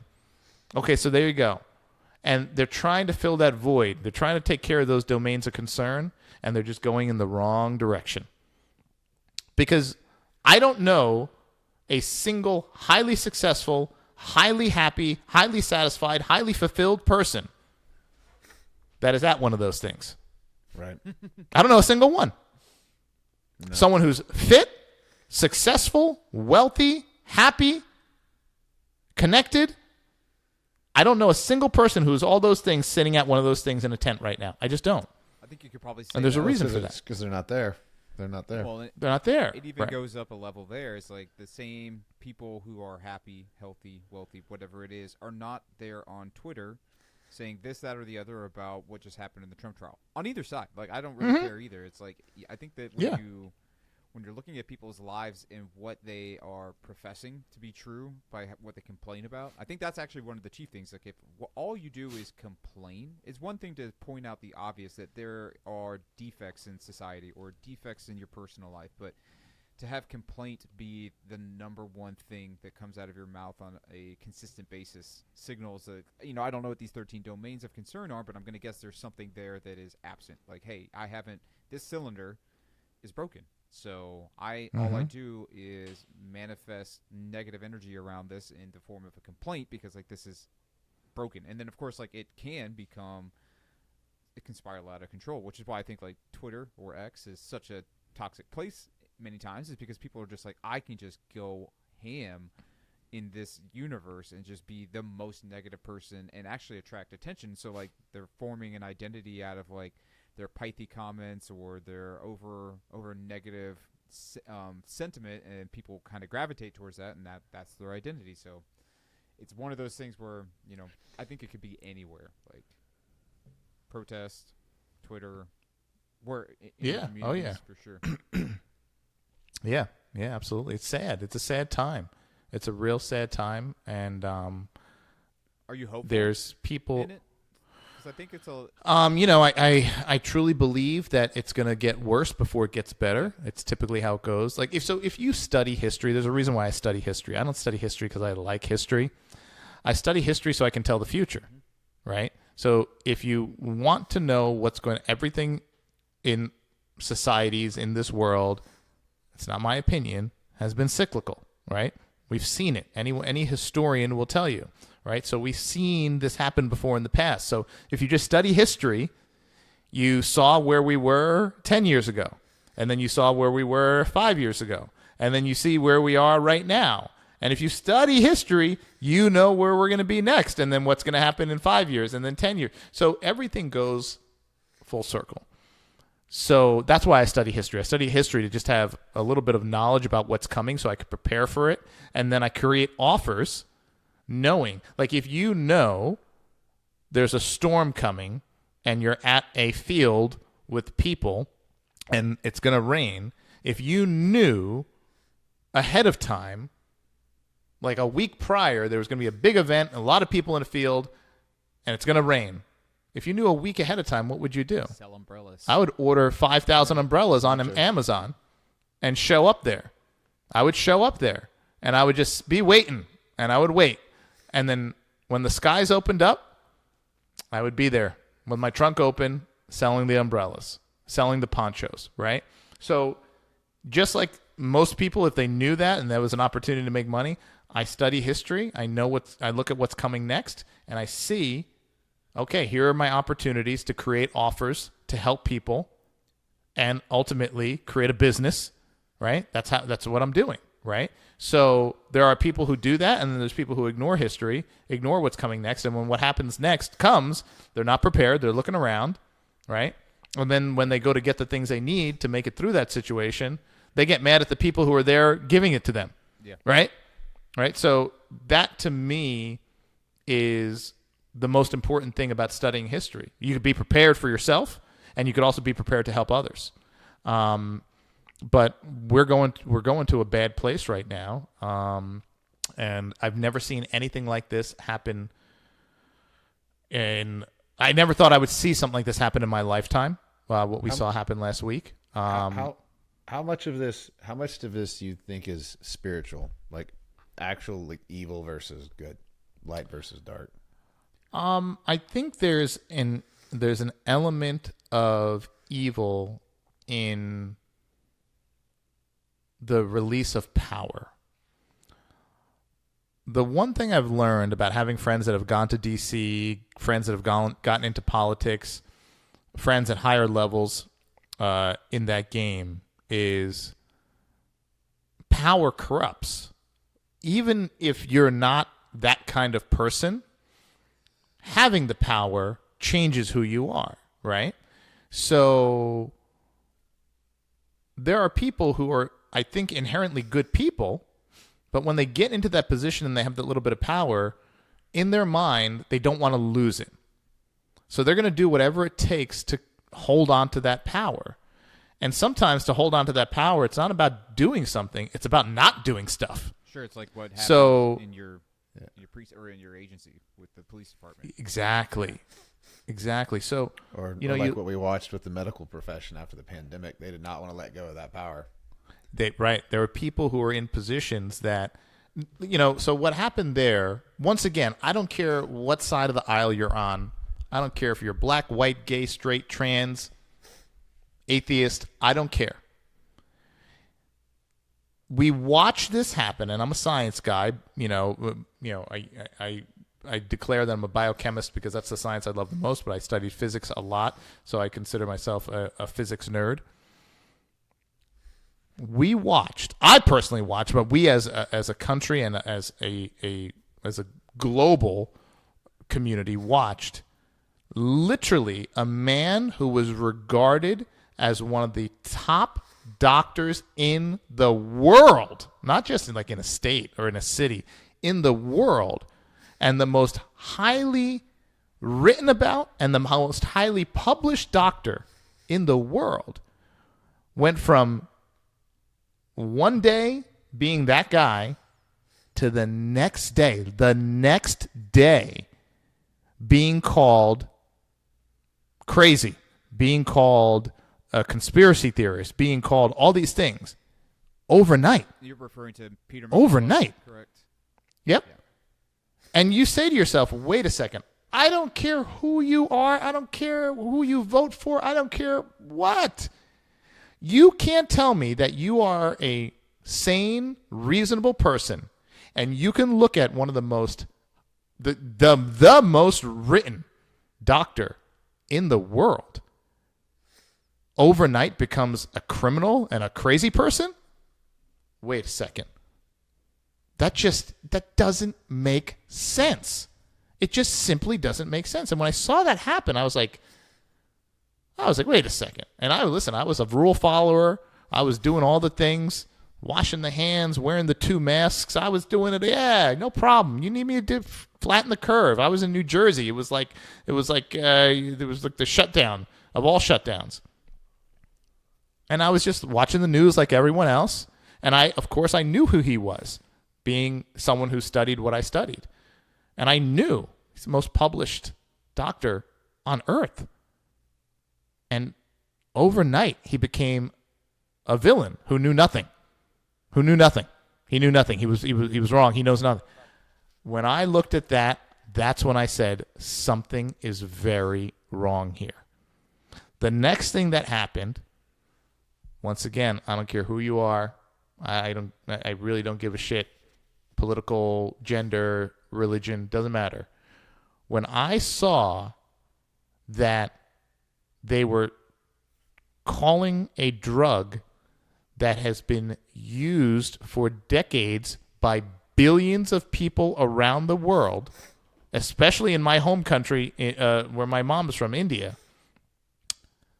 for treatment of malaria and many other ailments, people carry it around in their pocket like we carry Tylenol around here in the U.S., and overnight, people were saying, it's poison. It's dangerous. It's going to kill you. It's for horses. And I was like, what? Wait. I was like, wait. What?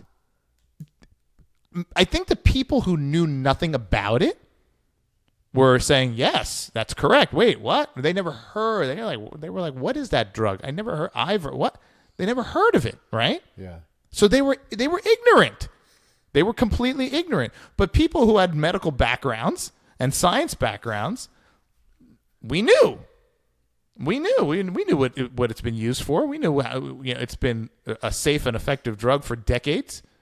It was written by one of the most prestigious medical journals in the world. The words "wonder drug" by one of the most prestigious medical journals in the world. And overnight, the wonder drug used by billions, not millions, billions of people around the world overnight was poison. And it might kill you. I was like, wait, hold on. Wait. So I saw that, and I was talking to people, and people were like telling me they knew nothing. They had no science background. They knew nothing. And they were calling me. They're like, what do I do? Suresh, you're the guy who's all, super healthy, always on the top of, cutting edge stuff. What are you doing? And I'm like, yeah. They're like, well, I heard of this stuff. Yeah. But, Joe Rogan was talking, it's for horses though. It's dangerous. It could kill me if I take it. I'm like, what? I said, where'd you hear that? On the news. That was like that. I'm like, I couldn't believe how many people called me and said that to me, but they don't know. They were ignorant. They're not science people. They never heard of this thing. So they just believed what they heard on the news. That is the power of social media. That's the power of our media. And that's what happened. So you were having people on Twitter yelling at other people saying, that's a horse dewormer. It will kill you if you take it as a human being. You know nothing. That's dangerous. It boom, boom, boom. And they were speaking as if they were professionals. But they weren't. They knew nothing. They knew nothing about it. They knew nothing that billions of people, whatever. What's even worse is the people who said those things and declared those things and ridiculed other people and all that stuff. Not a single apology has been offered by anyone. No. Not a single apology has been offered.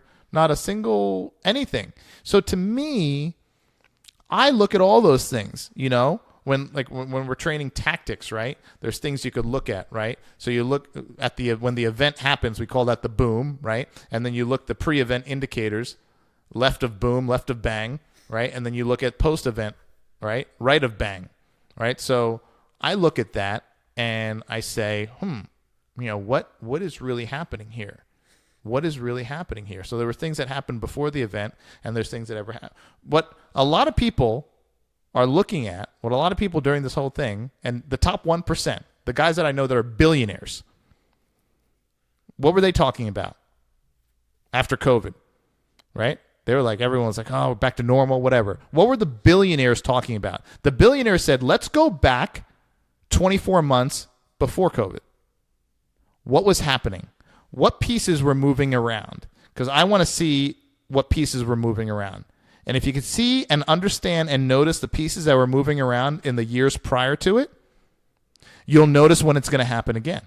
Sure. So that's the only way. You're saying they were trying to diagnose what the apparatus was responsible for the boom or the bang. And so to only right. to do that, or the only way to do that, is to look back with a window of 24 hours. I think one of the questions that I have is just like, what's your opinion behind who is ultimately responsible for the bang? I think we understand like why they're doing it, and again, like I'm using a nefarious they because it's an easy way for us to do that. There's a lot of, I don't even want to call them conspiracy. There's a lot of theories around who is behind the bang, but I'm just curious what your thoughts on it. Because Nate had asked, like, do you think it's spiritual? I personally believe it is. Like, I believe it's satanic in the truest sense, not necessarily like, oh, the Church of Satan and red devil with a forked tongue and a pitchfork, but like actually this battle that has existed from the beginning of time. So I'm curious what you think, knowing your faith background and kind of like what you've seen in both law enforcement, with the connections you have, all that good stuff. So it is. I believe there is an element to it that is good and evil. I think there are evil powers at play here. I don't care who you are. You want to call it the devil. You want to call it Satan. It's an evil element that is doing its thing to influence people, change people's mindsets, change people's actions. And that path is the wider, prettier path that's lined with like flowers, right? And we all know that the narrow path, the righteous path, is thinner than this little bar here on my microphone, right? And it's full of like thorns and brush and everything, right? But the narrow path, that's the one to take. I think the evil that's in play right now has gotten into a certain element of people, and it's corrupting them from the standpoint of power. It's corrupting them from the standpoint of money. And like, if you look at any major thing in the world, any event, there are three elements when you talk about evil: money, sex, power. Name an event, and I could tie it to money, sex, or power, or all three. Name anything in the history of the world: money, sex, power. I mean, why didn't those guys do anything? Right. So many, like, literally empires have fallen, right? Yeah. So when you look at that and you say, okay, well, what are we talking about here? We're talking about the work of an evil element, Satan, the devil, right? What's the line from the movie? The greatest trick the devil ever pulled was making people believe he didn't exist. Yep. Right? And that was just a line in the movie. That stopped me in my tracks. I was like, holy moly, wow. Yeah. Right? How the ignorance of it doesn't exist. We're seeing it happen in our country right now. We're watching it happen in our country right now. People are actually they're taking part in evil, not saying it's evil, not calling it evil, not recognizing, and that's it. And they're saying it's good. They're saying it's good. Yeah, that's what it says. Right? So you say, where like people will call what is evil good. That's the paradigm shift. And I mean, that's what's crazy about right now. And again, like why we have this podcast, because we're saying, look, 250 some odd years ago, we founded this country. They founded this country with these moral precepts that were based in Western Christianity. Like that at that time, there's been a deviation, and now there's an inversion of what is good and evil, and we're praising what is evil and calling it good. So no wonder, like, the word patriot can all of a sudden be a bad word. So yeah. Yes. Yeah. Yeah. And that's it. And right. So like, then you have a certain element of people who they don't want to be that word. Right. So the people who are on the cusp, who kind of felt like they were patriots, now they're like, whoa, don't call me a patriot. Like, if I'm a patriot, I'm a terrorist. So don't call me a patriot. I don't want to. Whoa, hold on. Hold on. I don't want to be looked at this. Let me take down my American flag. Hold on. Now let me just burn the American flag. Well, hold on. Let me put up a flag of another country. Like, Right. it's like, holy, whoa. Like, we're going like 9 steps in the wrong direction. Right. So, but like you said, it's doing it, not knowing even what you're doing, and then in reality, you're thinking it's the good thing, it's the righteous thing, and that's the most dangerous situation to be in, when people are doing wrong, and they have a death grip on the fact, and their reality is that they are doing right. That's the scariest time in the world. We saw it happen. We've seen it happen in history time and time again. Where people swore they were doing the right and just thing. And it ended up being an atrocity. And it was just driven by pure evil and power. Right? So I look at what's going on right now, and I'm saying to myself, this is absolute insanity. It's a sad time. But I also look at it and I say, you know what? What's important is that I focus on me. I focus on my 13 domains. I focus on my family, my health, my home. Right? Because I could never go out and be flying the flag for some cause somewhere if I am broke, sick, overweight, out of shape, family's falling apart, house is falling apart, life's falling apart, relationships are in the toilet. Like, if that was my world, I wouldn't be out in a tent somewhere. But that's for sure.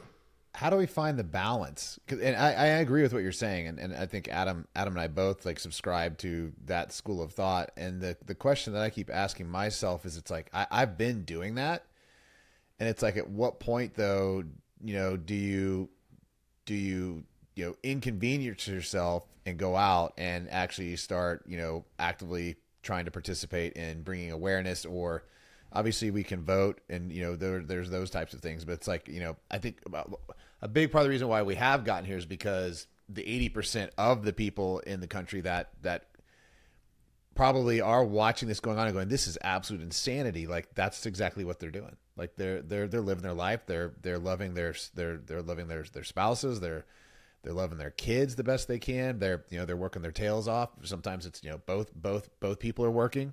Both parents are working. And it's like, at what point do you really, okay, wow, like, enough is enough? So I tell people this all the time, and when I do my talks, whether I'm talking to kids, whether I'm talking to adults, doesn't matter, or I'm talking to successful people or people who are trying to be successful.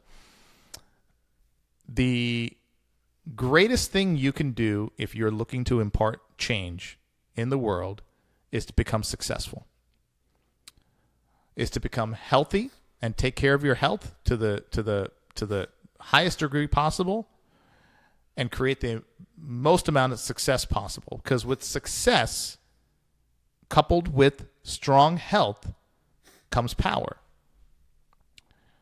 When have we seen anything change by a person who's broke?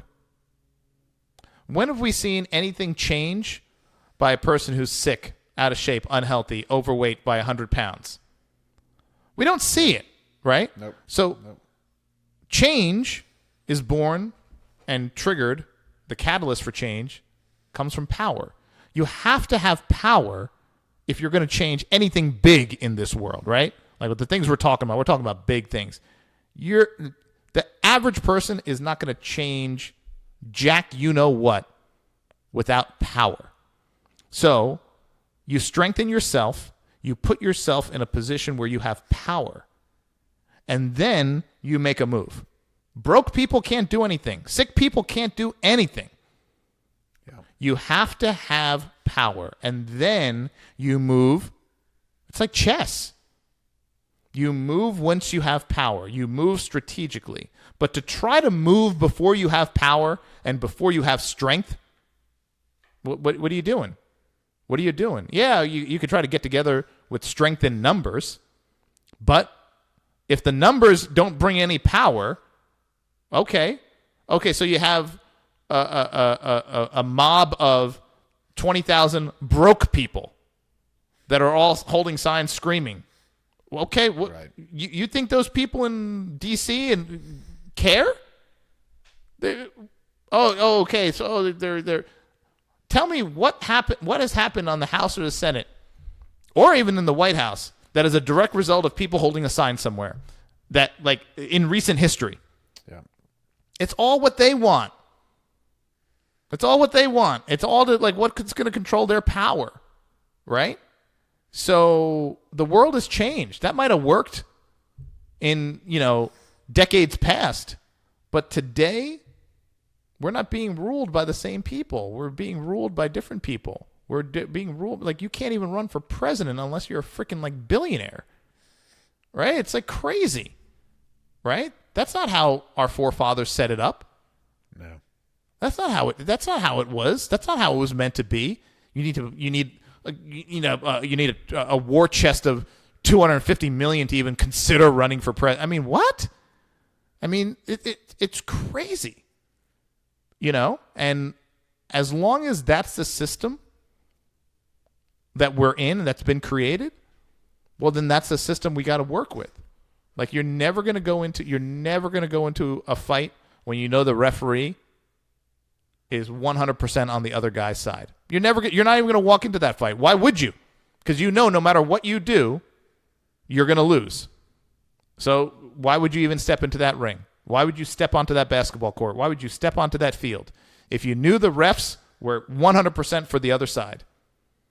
So you just say, okay, you know what I'm going to do? I'm going to build my power off the field, and I'm going to garner enough power and strength to oust the ref. And then I'm going to come into the field because I know now it's a level playing field. But you have a lot of people right now that have no power, no strength, and they're like, let's go onto the field and let's see if we could beat these guys, knowing that the ref is in their pocket. Like, guys, we could do this. No, you can't. No, you can't. No, you can't. And that's the problem. And we need power to impart change. And nothing is going to change. It's just going to get worse. And it's going to get worse. And it's not going to change until there's pain. And there's serious pain and suffering. And I believe that's what's coming. And when it gets that painful, that's when you see the shift. Going back to the hunger. That's when you're going to see the shift. And people are going to come around and they're going to say, okay, all right. This is enough.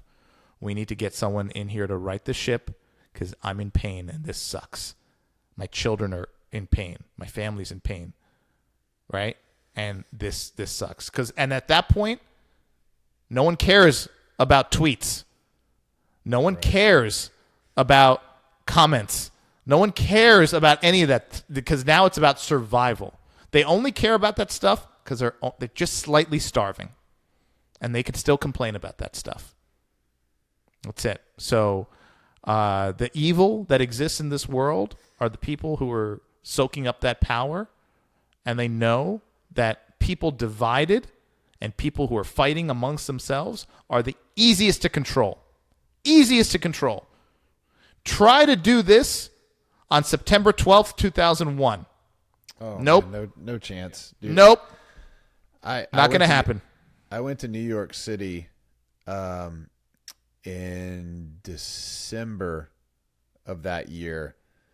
I mean, and there was nothing you could do to alter like what had happened in that city. You talk about unification. I mean, I'd been to New York prior to that, and it was not the same city. I mean, and then the entire country was different, but New York obviously was, where that was felt the most. Yeah, I was there. I was living in it, and I got to tell you, some of the BS and the garbage that they're trying to pull today, that would have never flown back then, right? Because we were united. We were united, and we were a united front. And to me, that's where we were. People had integrity, and people had fortitude, and that was power. And now it's shifted. And it's a sad time. It's a really sad time. Do you think there's any way they let Trump win? No, they'll kill him. I'm a firm believer. I've said it before, and I'll say it again. It is my belief that they will take him out before they let him step foot into that White House again. And if by some chance he makes it into that White House, I firmly believe he won't last there more than a few months. I believe the hatred for him is that deep, and I believe that the fear of what he represents is that deep. The fear is the bigger concern. The people who are afraid of losing power and being exposed are the people who are most scared here. And that's, like we know in history, scared men don't lie. And we've seen a lot of people telling a lot of big lies on a lot of big stages in front of Senate, Judiciary Committee, and all this stuff. And now they've been caught, right? And by the way, we see all these things on social media where people are questioning people, and there's someone with a nameplate in front of them, and they're answering questions, and there's back and forth, and we see all these people posting it. You notice that the people over the last couple of years that have outright lied in those hearings, and it's been confirmed now by mountains of evidence that they lied. Nothing has happened to any of those people, right?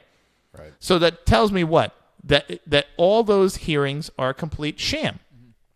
What is the point of having these formal, official hearings and starting these official investigative committees if people can come in, you ask them questions, they lie to you, 9 months, 12 months later, you found out that it's, oh, wait, hold on, here's a piece of paper that they lied. Oh, so right here, you said this, and this is the truth. So you lied, right? That you were untruthful. Okay, boom, right? What they tried to fire me for, right? And in front of like Congress, and nothing's being done about it. When I saw that happen, that's when I realized, and going through what I went through, believe me, it really hit home. When I saw that happen for the first time, and then the second time, and the third time, and the fourth time, and I'm saying to myself, holy shit, these guys all got caught lying to the highest level you could lie at, and nothing has happened to them. Zero. That's when I knew it's all a sham. So when I see people post, I see people on the right post, people on the left post, I watch it all.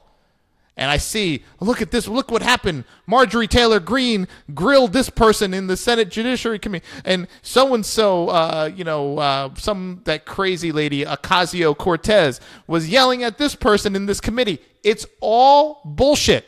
None of it matters. It's all a sham. It's all a scam. None of it matters. What they're saying doesn't matter. They can lie. They can cheat. None of it matters because we've had people who are outright caught lying in those things, and it doesn't matter. Nothing's happened. No one's gone to jail. No one's gotten any kind of penalty. No one's been kicked out of their position. Nothing. So why even have them anymore? It's all a show. Oh, yeah. It's just for pacification. Yes, it's all a show. And the American people simply just keep watching it, keep posting it to social media. And I'm like, guys, why are you posting this nonsense? It's fake TV. And you just keep posting it as if it's something. Can you guys right now, and you guys are pretty hip to knowledge and stuff like that, can you name me one person that has been held accountable for one thing, any single thing, in any of these committees that we've had for the last 4 years? No, it's ridiculous. No, yeah. I can't think of anybody. A single person. A single person that they said, oh, hold on, we discovered that he lied and he was untruthful in that committee, and now there's a consequence. He's either going to jail or because he was under oath, or he's going to be removed from his position, or he's going to be fired, fined, something. Nothing. Yeah, that's why I don't even. Nothing. I don't even think he'll win the election. I mean, he's obviously the front runner. There's no way they're going to put Biden, like no way Biden wins over him, but he's not winning that election. No, they won't allow it. They won't allow he won it. 2020, They will not allow. For sure. There is no doubt in my mind that he won 2020. And yet, yeah, I looked at that. And I was thinking about that myself. I was thinking, maybe was this a result of people being too confident that Trump was going to win and not showing up? I don't know what really happened here. And then a buddy of mine, ironically, he's like a very, very on the left guy, and he sent me a video to watch, and it was just surveillance video after surveillance video after surveillance video of the ballot harvesting and like the ballot dumping at like all that stuff, like producing hundreds of ballots out from underneath tables and stuff. It's just yeah. And I watched this video, and I was like, first of all, I was like, bro, why did you send this to me? He's like, it was so crazy. I had to share it with you to see what you think. And he knows I don't get involved in any of that stuff. And I said, let me ask you something. If you feel good about this, then one, you've been infected by a sinister source, because I don't care who you are. You're not a righteous person. If you say, well, listen, my guy won. So, and the guy I don't like for some reason, I can't really put my finger on why, I can't even declare why I don't like him, but I don't like him. And my guy won, and that guy lost. And although I'm watching a video of something fraudulent, like crime happen, I don't care because my guy won. When I see people who say that, I realize that is evil. And that is the work of a darker source they've been infected by. I have more respect for my buddy. He's never voted Republican a day in his life. He hates Donald Trump. He thinks Donald Trump is a devil himself. He voted for Biden. But he sent me this video, and he said, because he's a man of God, and he said, this is wrong. I have respect for him. He respect, because he said, listen, I don't care how you slice it. This is wrong. This is not right. And I said, I agree with you.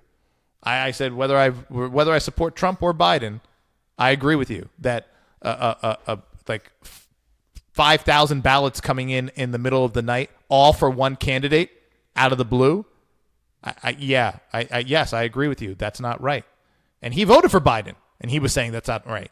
Those are people who have integrity and morals, and that's what I say. Okay, but the people who see that and say, doesn't matter, whatever.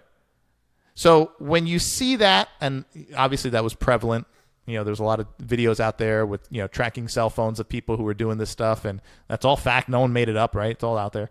I realize, to your point, Nate, I don't think they will allow Trump to win. I don't. This is not a pro-Trump statement. I just don't think they're going to let the guy win. And I think if by some miracle they screw up and he doesn't win, or he does win, I wholeheartedly believe he will not be alive for much longer after that. That's scary. That's the level we're at. And what we saw happen last week is just literally a little sliver of the lengths they're willing to go.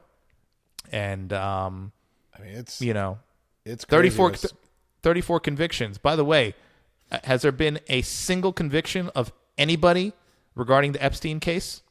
No. Not one. There won't ever be. But 34 counts against one guy, but 0. Somehow one person's in jail, other person went to jail and mysteriously died, and 0 felony convictions on anyone involved in that case. I mean, that kind of tells you all you need to know, right? Yep. And actually, this is a pretty good place to wrap. I think what you had said around your friend admitting that it was evil, that it wasn't right, I think that ultimately what we can hope for is that more people will wake up to the evils that pervade in society right now and make a determination to do what is right, even when it's inconvenient. I know that it's not easy. I know that too many times people let things slide because it's ultimately beneficial for them to allow for something that is unpleasant to just exist and not do anything about it. But, I believe, and I know that you two believe, like sins of omission are no better than sins of commission. So I just wanted to thank you for coming on today, Suresh.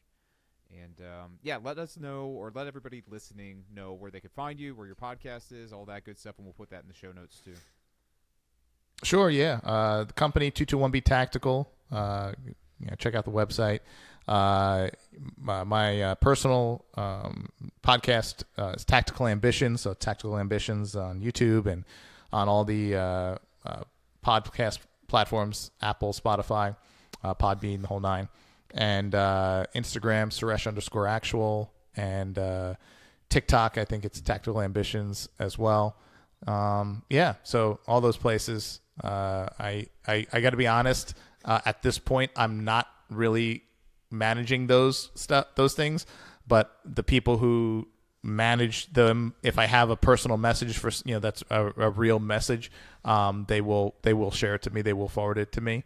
So if you want to reach out, get in contact, that's the best way. But yeah, for the business, all that stuff is all 221B Tactical as well. Awesome. And is that? And I know you're coaching and mentoring people as well. Where do they find that contact under Suresh Actual? Yeah, so you can find that under Suresh Actual. You go to the Instagram page, and there's a link there that'll take you to a separate page where you have links to everything that I'm involved with. But then if you go to sureshmadhavan.com, that's my homepage where you could see more about my story. You could learn about the coaching and, where I go into like the 13 domains and, really just sharing my story to help change people's lives and not doing it in a way of here's what you should do. The way I help people change their lives is simply sharing with them what I did and how I got to where I am. And a lot of the people in my world are just kind of, blown away by my story and how I made it. And I said, literally, I had people who were telling me I was never going to be a doctor. I was never going to be this. I was never going to be successful. I'll end up in jail, kind of like you did. Right. And, so in a country that's apparently allegedly racist, here I created this life. So I share my story and I share with people what I do, what I did over the last 20 years of my life, and what I do every single day when I wake up now. And that's what I do. That's what I share. I don't do you need to do this. Nope. I just say, this is what I did, and this is what I'm currently doing, and this is the result in my life. And if you think it will work for you, great. If you don't think it's going to work for you, well, then that's okay too. But that's what I share. Awesome. Love it, man. Well, thanks so much for getting on, dude. That was awesome. Hearing your story and also your convictions around what we can do to change the United States for the better. It was extremely refreshing. Awesome. Yeah. Thank you. It was a pleasure to be here. Thank you both for having me. Yeah. Right on, man. Wish I didn't have to dip. Could have kept talking. But